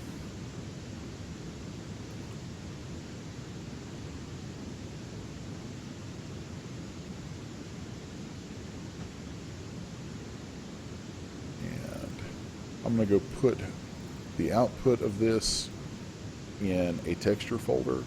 I'm going to choose JPEG. I'm going to call this Wavy Blonde TXTR. Okay. So now we have that wavy blonde. Now, since we did a render of this, you'll notice this is kind of interesting. There's two different ways that we can get to the same result in here. I'm going to show you both of them. Since we did a render, we can go up to our render tab, and you go to render pass, and you'll see there's a pass for your color. Then there's a pass for depth, shadow, and it's going to say mask. Well, that mask pass is actually a perfect transparency. So if we click on that, it's going to ask us if we want to save out a PSD file. So if you wanted, you could save out a PSD file or a bitmap or a TIFF. The other way that we could save out that transmap, though, is we could just switch to a flat color and then change the colors on our object to all white. So I'm going to undo those changes though, and then go back. There we go. I'm going to go back to this. I'm going to export my mask. I just wanted you to see, you know, that you can get to some of the same result there. I'm going to go export my mask, and we're going to call that wavy blonde trans. Then the other thing we're going to export from here, from our render dialog, is going to be our depth channel. And we're going to call that wavy blonde. I'm just going to call that normal, because that's actually what we're going to use it for. Now, those two PSD files, we do need to open those up inside Photoshop. So let's go find a project.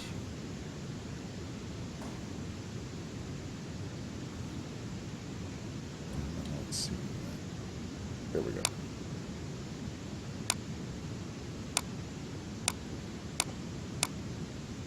Okay, here we have our two PSD files, so let's just open each of those.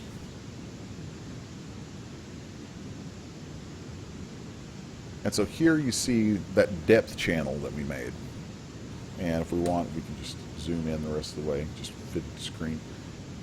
So now I'm going to go to Image, Mode, 8-bit, and also RGB. Then I'm going to go to Filter, and then you can use either the NVIDIA Tools normal map filter, or I like to use XNormal. XNormal is pretty cool. It does a lot of stuff other than this, but right now this is just one to show you. XNormal, just like the NVIDIA filter, is a free download, and it's pretty nifty. And XNormal does a lot of other stuff too. We're not going to get into that right now, but it's really powerful stuff. It can be a handy dandy little tool. So I'm going to go into XNormal. Go to height to normals, and then I'll hit continue, and there you can see we have a normal map now made from that depth. So I'll just do save as. Okay. So I'm going to close that depth channel.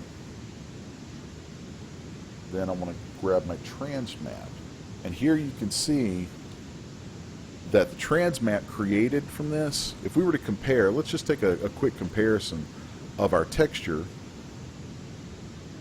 I said let's compare our texture. Oh, wait, I have to convert the trans map, sorry. We're going to convert that mode to grayscale, and then convert it again to RGB. Now let's drag and drop this guy on here, and we can compare. This is like one of the coolest things about doing hair textures this way, is that my color, trans, and normal maps are all going to be synchronized.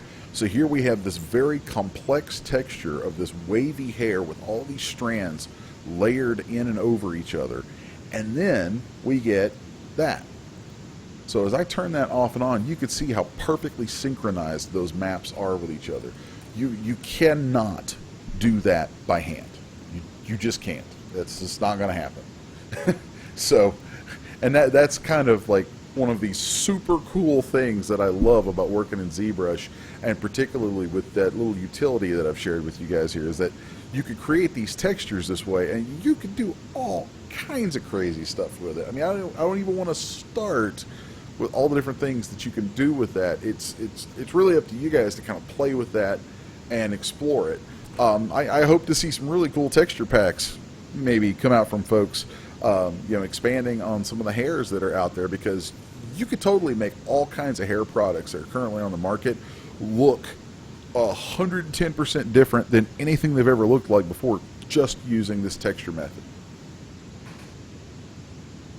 So there you can see we've got, here, let's bring the normal map into, because I get a little excited over this. I don't know, it's kind of a dorky thing in me, I guess, but I just think this is so cool. Here we go. Here's a normal map, color map, and a trans map that are all in perfect sync.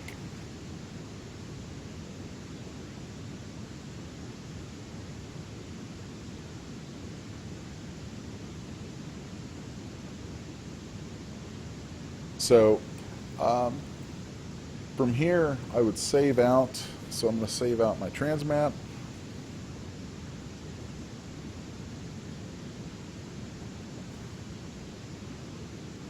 And let's see, did I save it? Yeah, I saved out the normal map already. So there we go. I don't need those PSDs anymore, so I can kill that. So there we have perfectly synchronized maps. Now here's the other cool thing about this, is that once you've got your normal and your trans map, we could come back over here and alter these colors. And this is so cool. This is so cool to me. I'm sorry, I dig this.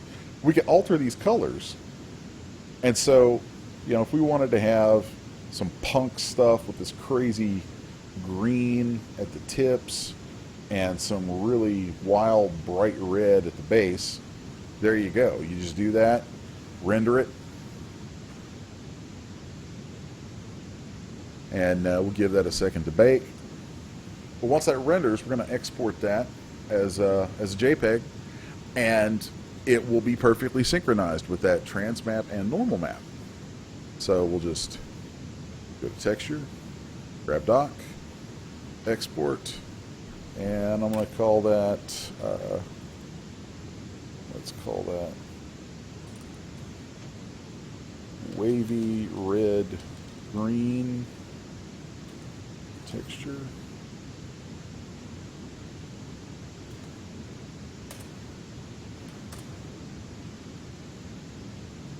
And we could play around with that all day long. You could just sit there for a while creating all kinds of color variations that's going to match up perfectly with those maps every single time. And then on top of that, you can introduce like noise and different values of the gradient. You can do things with your color profile. You can do a lot of cool stuff like that. And that's just inside this default fiber mesh. If we were to hit accept, okay, and then hit no, and then hit the down arrow key, that's actually going to break off a copy of those strands into a subtool. And now that we have those as a subtool, this is the one time using this utility that you'd actually do anything by hand out in the canvas, okay? So now that we have those as a subtool that we can actually edit directly, if I set, let's go to my standard brush, I'm going to turn on RGB, turn off Z add, and let's set to bright red, okay? Now, you have to make sure that you don't accidentally click on a space, okay? Because if you click on a space, you can end up rotating. If you do, though, thanks to Josh's little idea, wish I'd have thought of that when I made this utility. I'm going to have to update it. We could just snap back.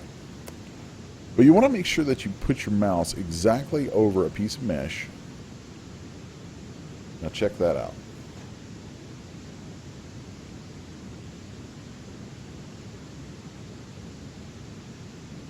So you can do some really, really crazy stuff with this. Hey, Liz, Yeah. is there a way to render like a, if you want to do a specular map for it? Or? Yes, there is. Yes, there is. If I wanted to do a specific specular map for this, again, that's going to synchronize right into the other maps, I would flood this with white. Actually, no, I'd flood it with black, sorry. I'd flood this with black. So we're going to run our color picker all the way down to black. We'll go to color, fill object.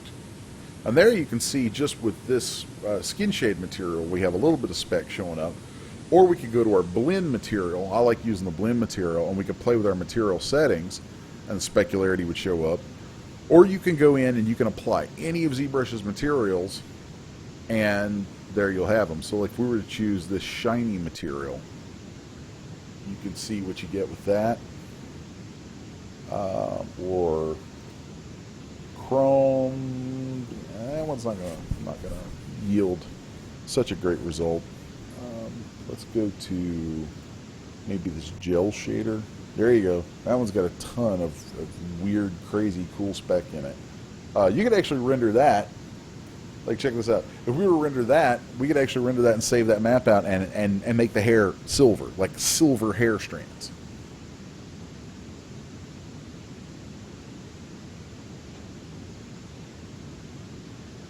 So, like right there, you know, we could save that out. Let's call that, let's grab doc, come in here and hit export, and let's call that wavy silver texture.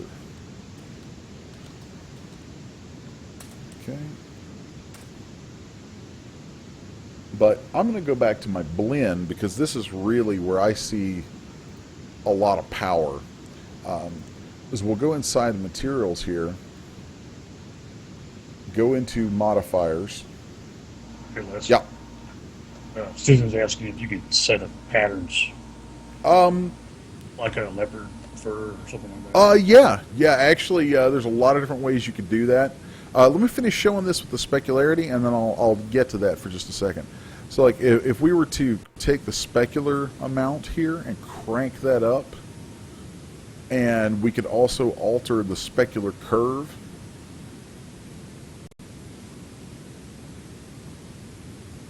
And then we render that. I'm going to save that out and call that my spec map. Okay.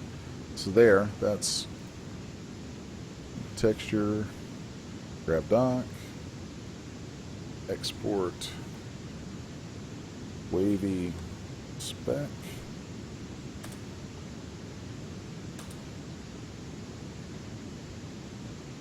So let me just change back over to a simpler, easier material. And let's say you wanted to do kind of a leopard print pattern across something with hair. We could start like this by flooding it with, let's say, you know, kind of an orangey color. Then I have my standard brush here. I have RGB on. Check this out. This is so cool. If we're going into our stroke, we'll set it to spray. And we'll go to alpha, and we're going to set this to really any of these kind of dots. And now I'm going to go to a much brighter orange, and I'm going to start painting.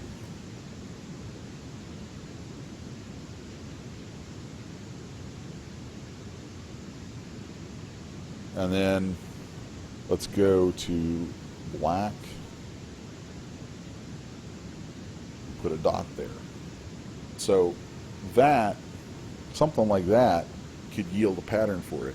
You could also, this would be really weird, I don't know where you'd ever use this, but you could also actually go into Z project mode, send the whole thing over to Photoshop, and paint on it.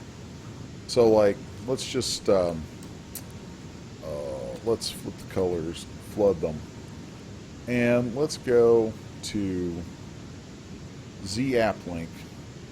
Okay, I'm going to hit OK. And now what you see here is going to be opened inside Photoshop.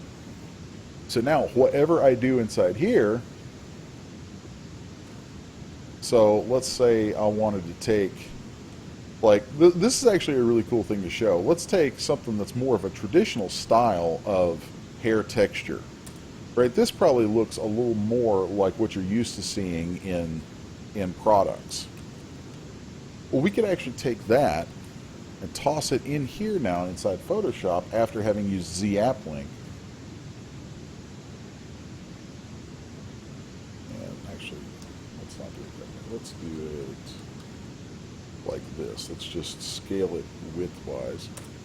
It doesn't really even matter what we do with that. And then let's just make sure that this is named, this layer ends up named whatever it was named when it came over.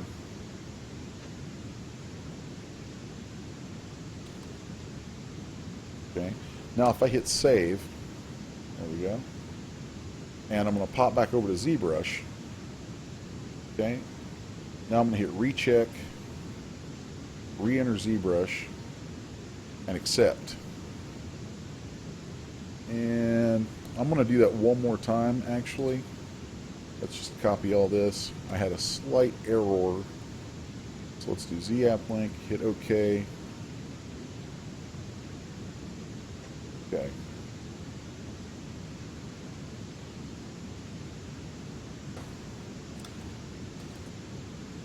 Save it. Send it back over. Re-enter ZBrush. Now, in the Z-Applink projection, I'm going to turn off that fade. That's why it had those bright, shiny edges, because it was actually fading the projection around these hair tubes. So I'm going to turn that off and hit accept. And we still get a little bit of that. Let's see what we get when we render it. And some of that might just be aliasing from where I've got the document scaled down to fit inside screen space.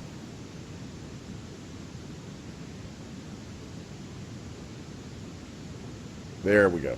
There we go. So there, you're actually projecting hair texture from an existing hair map into this to get some of that color variation and stuff that's there. It's really kind of neat. So you might want to tweak little things on that too. Like let's just change our brush back here, and if you click on one of these swatches and just drag anywhere in the scene, you'll end up picking color. Is there a question? Yeah, could you overlay like a photographic texture there too? Or? You could. You totally could. You totally could. I'm just going to do a quick overpaint onto those roots that didn't look quite right to me. Then we're going to bake that for a second.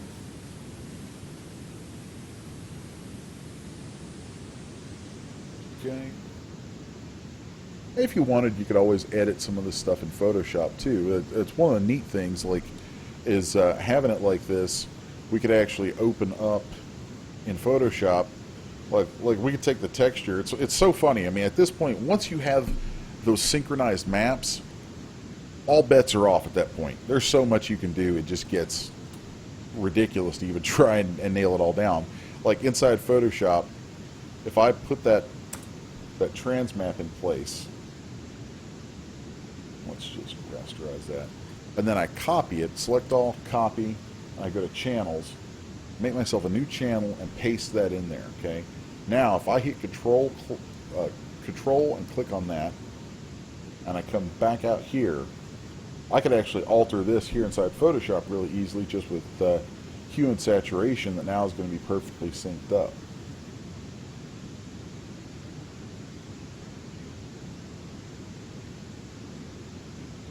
Does that make sense?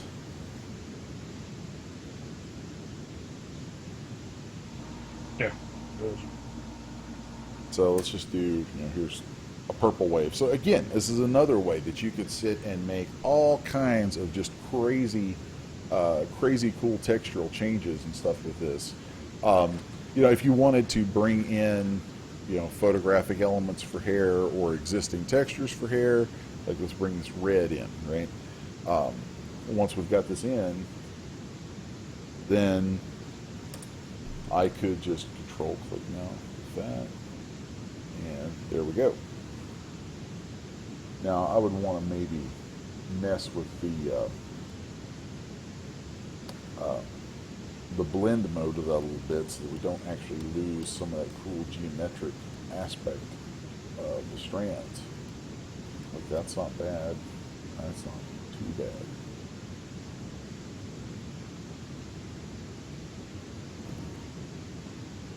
So obviously, you could just play around with this all day long. And let's call this one. Let's think of something. Wavy blood red texture. Okay. And again, totally synced up with all the other stuff. So let's pop over into Dash Studio now, and I'm going to apply these materials, or apply these textures. So right now we have one texture that's on this entire piece, and that's kind of cool because I can take this little tool right here. Okay, that's next to it. I want you right here. Got the surface selection tool. If I take the surface selection tool and I right-click a surface in here, then I get a number of options. I can go down. This is the one that I almost always use. Is select all surfaces using the diffuse color map of. I'll click that, and everything that uses that map becomes selected. So now go over here to my surfaces, and let's just go to my cutout opacity right off the bat. I'm going to go to browse. And I'm going to select this new map. And then I'm going to go to my colors, and let's choose something that's really gaudy. Let's do this red. So there, you can see that. Then let's add a normal map. And then, because we have that nice spec map, we could drive both spec and where the spec falls. So we can do, let's go to glossy layer weight. I'm going to turn that up, and I'm going to set the weighting on that with my transmap. That way, everywhere that's black will have no gloss weight. So you won't have gloss trailing off into areas that should be transparent.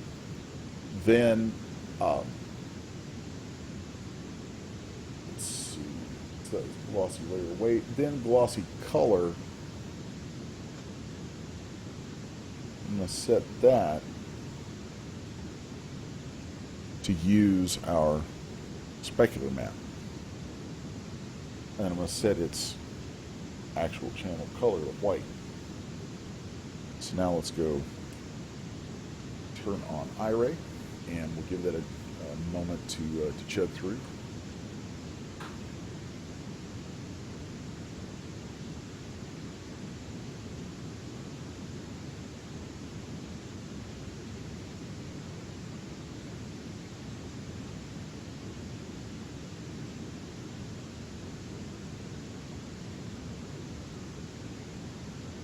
And I think that's still kind of working its way through iRay. Sometimes it can be finicky.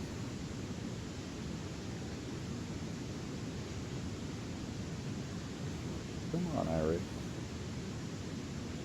If it doesn't kick in the viewport here, there we go. There we go. I was going to say if it didn't kick in the viewport, we just do a pure render of it.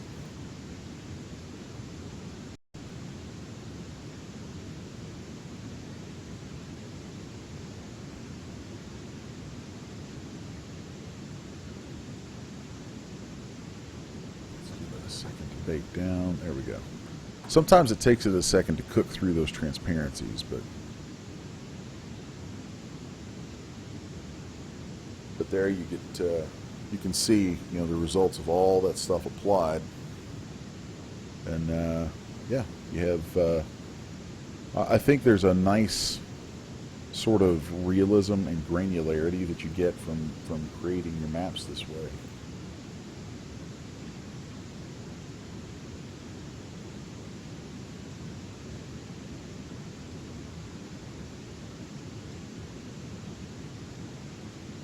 Let's just go in here and make sure that we have our resolution turned up. There we go.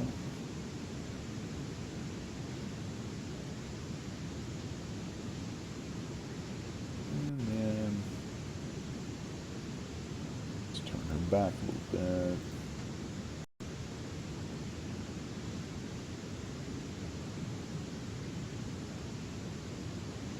So there you go.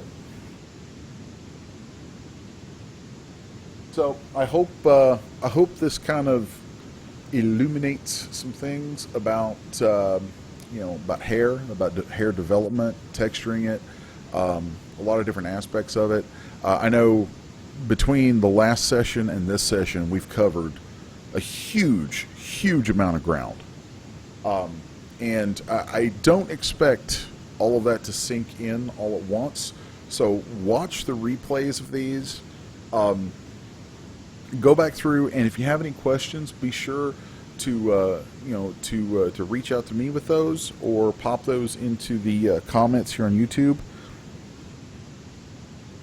There's also, for anyone who's vendors at CGBytes, there are vendor forums there, and I am available through those. And if I don't actually see a post there immediately, I'm sure the moderator of those forums will make sure that I know that a post has been made. That is something that I need to address. So I'm always available to help with that kind of stuff. If you guys have any questions, I'm always here. That's kind of what I'm here for. It's what I'm here at CGBytes for. And I know this is kind of a spiel that I go on a little bit every week, but I want to remind everybody, that's what I'm here. I am the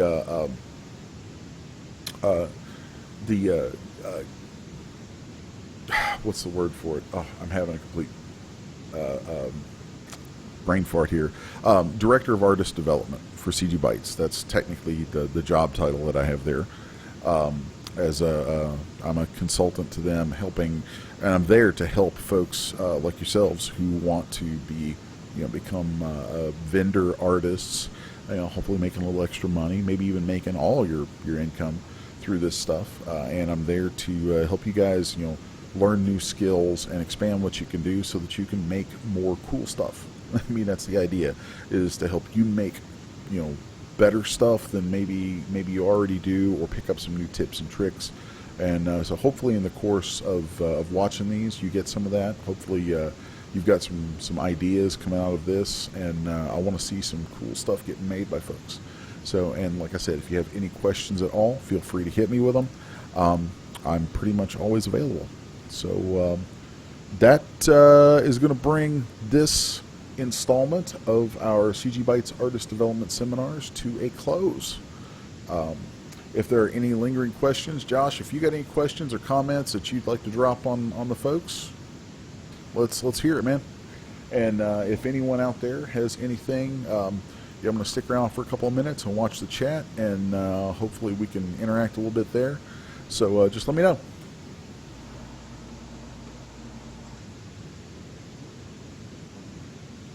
So I'm not sure if Josh is still with me, actually. Yeah, oh, there you are. Yeah, you didn't say anything. Yeah. You got to wake up, man.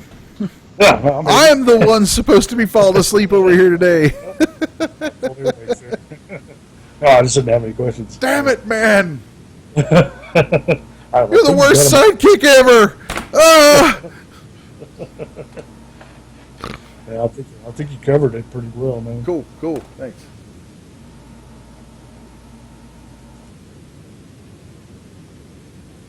You're not a moron, Gina. You can rewatch it, and I'm sure you'll ask me stuff about it. Yeah, definitely rewatch these things, man, because you cover so much information. You kind of have to. Oh yeah, Terry wanted me to go over this. Tell you what, I'm gonna take a couple minutes and kind of give you guys a little teaser. Thanks, Terry, for reminding me. A little teaser of what we're gonna do next time. So this is kind of some tastiness here. It's kind of a hot topic that we've had brought up a few times, is making shoes. And so the next the next installment of this is going to go through some pretty cool stuff about making shoes. I don't know if I'm going to get all the way through a set of shoes. I could probably do a simple set of shoes in one session.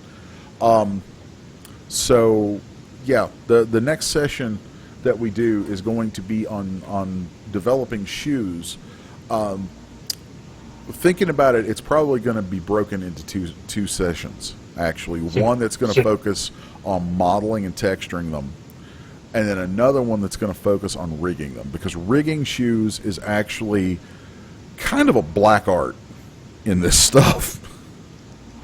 There is some really, it seems dumb, but especially if you want to do high heels, right? There are some wacky little things you have to do to really make for seamless rigging of high heels. So, Everybody's saying laces. Laces in the chat. Laces. Oh, yeah. I'll tell you what. We will cover laces, and I'm going to give you guys my method for doing laces. That when you see it, you're going to laugh, because it's so easy. It's ridiculously easy. Like it's dumb how easy it is. And I've shown this to a few people privately before, and they're like, "What the hell? Like, what did you just do?" And I'm like, "No, watch. Click. Easy. Like a 2-click solution for creating certain things. It's just goofy. It's so goofy." Yeah, that'll be worth, it's like if we were charging admission, that would be the cost analysis right there. That would be your price of admission. Here you go, showing you laces. Thank you very much. That's going to be pretty cool. You'll dig it. So come back next time. Tell your friends. Tell your friends to tell their friends. I'm not going to make you feel stupid. I'm just going to show you something you probably didn't already know. Hopefully you did. If you did, you can look at me and go, "Oh, I knew that, man. You suck." But hopefully, show you something you didn't already know, and you can put it to use and make more stuff. Because that's kind of the name of the game here, is to try to equip you guys with more tools so that you can make more stuff. Not just make stuff faster, but actually, it's like the more cool tools and techniques you have for making stuff, then the more freedom you have artistically, because then you're able to go, "Oh man, wouldn't this be cool?" and you just make it, instead of, "Wouldn't this be cool?" Now I've got to wade through 15 hours of tutorials and bogus information to try to get to where I can kind of sort of make it. I want to try to make sure I give you guys the kind of tools in teaching that help you just go, "Oh yeah, do this, bang, here we go. These tools work like this," and hopefully give you an understanding of the tools. I guess that's kind of my big thing, is I want you not just to learn how to do a thing, but learn why you use these tools to do that thing, so that you then take those tools and put them together to do a dozen other things, if that makes sense.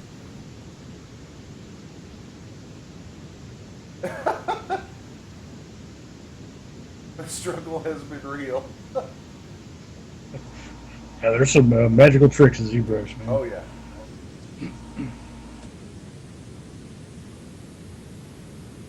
Well, cool. I really am digging some of the responses I'm seeing in the chat, and that's what I'm here for. I really want to see you guys able to pick stuff up if you've been stuck on something.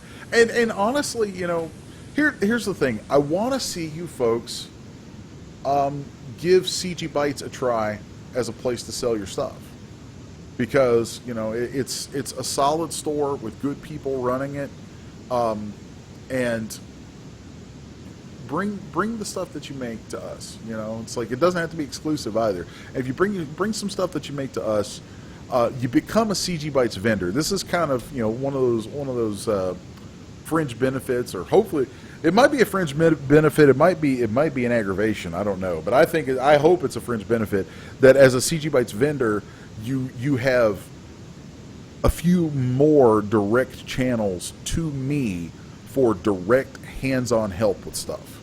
And that's not something that everybody gets. Like, anybody can come watch the seminars, anybody can talk to me, and I will talk with people and help them, here and there, quite a bit. I mean, I help people all the time.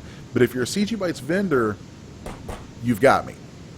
If you're a vendor at CGBytes, you come to me because you're one of my people, and I'm going to help you. I'm going to make sure that your stuff. I'm going to make sure that I do everything I can to try to help you get your stuff in the best condition it can be, get your projects done, all that kind of thing.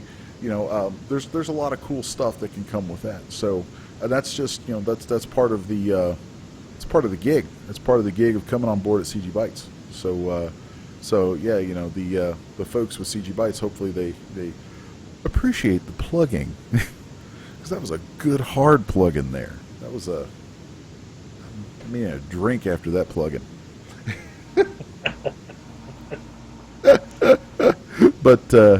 But seriously though, I mean, that's really that's part of what I'm there for. So if you guys, if you're stumped on stuff, you need some help with something,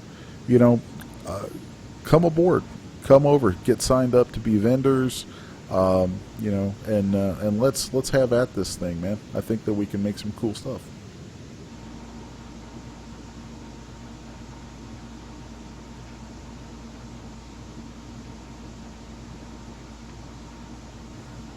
Oh yeah, Terry's talking about how CGBytes does double-blind testing. I'm not gonna go on like a giant tirade about testing anywhere. We've all been there. We've all experienced it. If you've ever sold stuff, we all know what I'm talking about. So I'll just leave it at that. But the way that CGBytes does their testing, I have to say it's very impressive. I don't have to worry about a lot of the kind of issues that maybe have been bothersome in the past from testing, in other places a lot of times, and then there's also, Terry can tell you a lot more about it because she actually deals with all that kind of stuff at CGBytes, and where they have that double blind testing set up. And just the way the testers work, and they've got some really good testers, and it's cool. Like, product testing is always kind of this big hurdle. It's like that's the millstone, man. That's the boulder hanging around every vendor's neck. I think when time comes, that and promo images, which is something we're going to deal with at some point in the future. But testing is kind of a big thing. That can be a real headache sometimes, and the way they deal with it at CGBytes is pretty cool.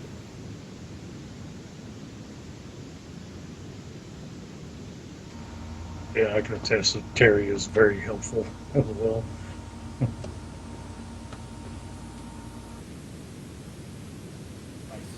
Well, folks, I'm actually a half hour over what I intended to do today, which is better than the usual hour and a half, 2 hours over what I intend to do. But I am a half hour past my due date, and so I want to bid you folks adieu. Thanks, Josh, for hanging out and helping kind of point chat stuff to me, and I want to thank Terry and Loki for stuff with CGBytes and for helping run the channel and stuff today. And most of all, thanks to everybody who took the time out to watch and hang out with us in the chat. I know there's a handful of people active in the chat, and then there's almost always a few more people watching who maybe don't feel like getting involved in that. That's cool too. You can just hang out and watch. But thanks everybody for your time and your attention, and look forward to seeing what kind of stuff you make from the stuff that you hopefully learn here. So that's it, and until next time, I'm Les, and this is the CGBytes channel.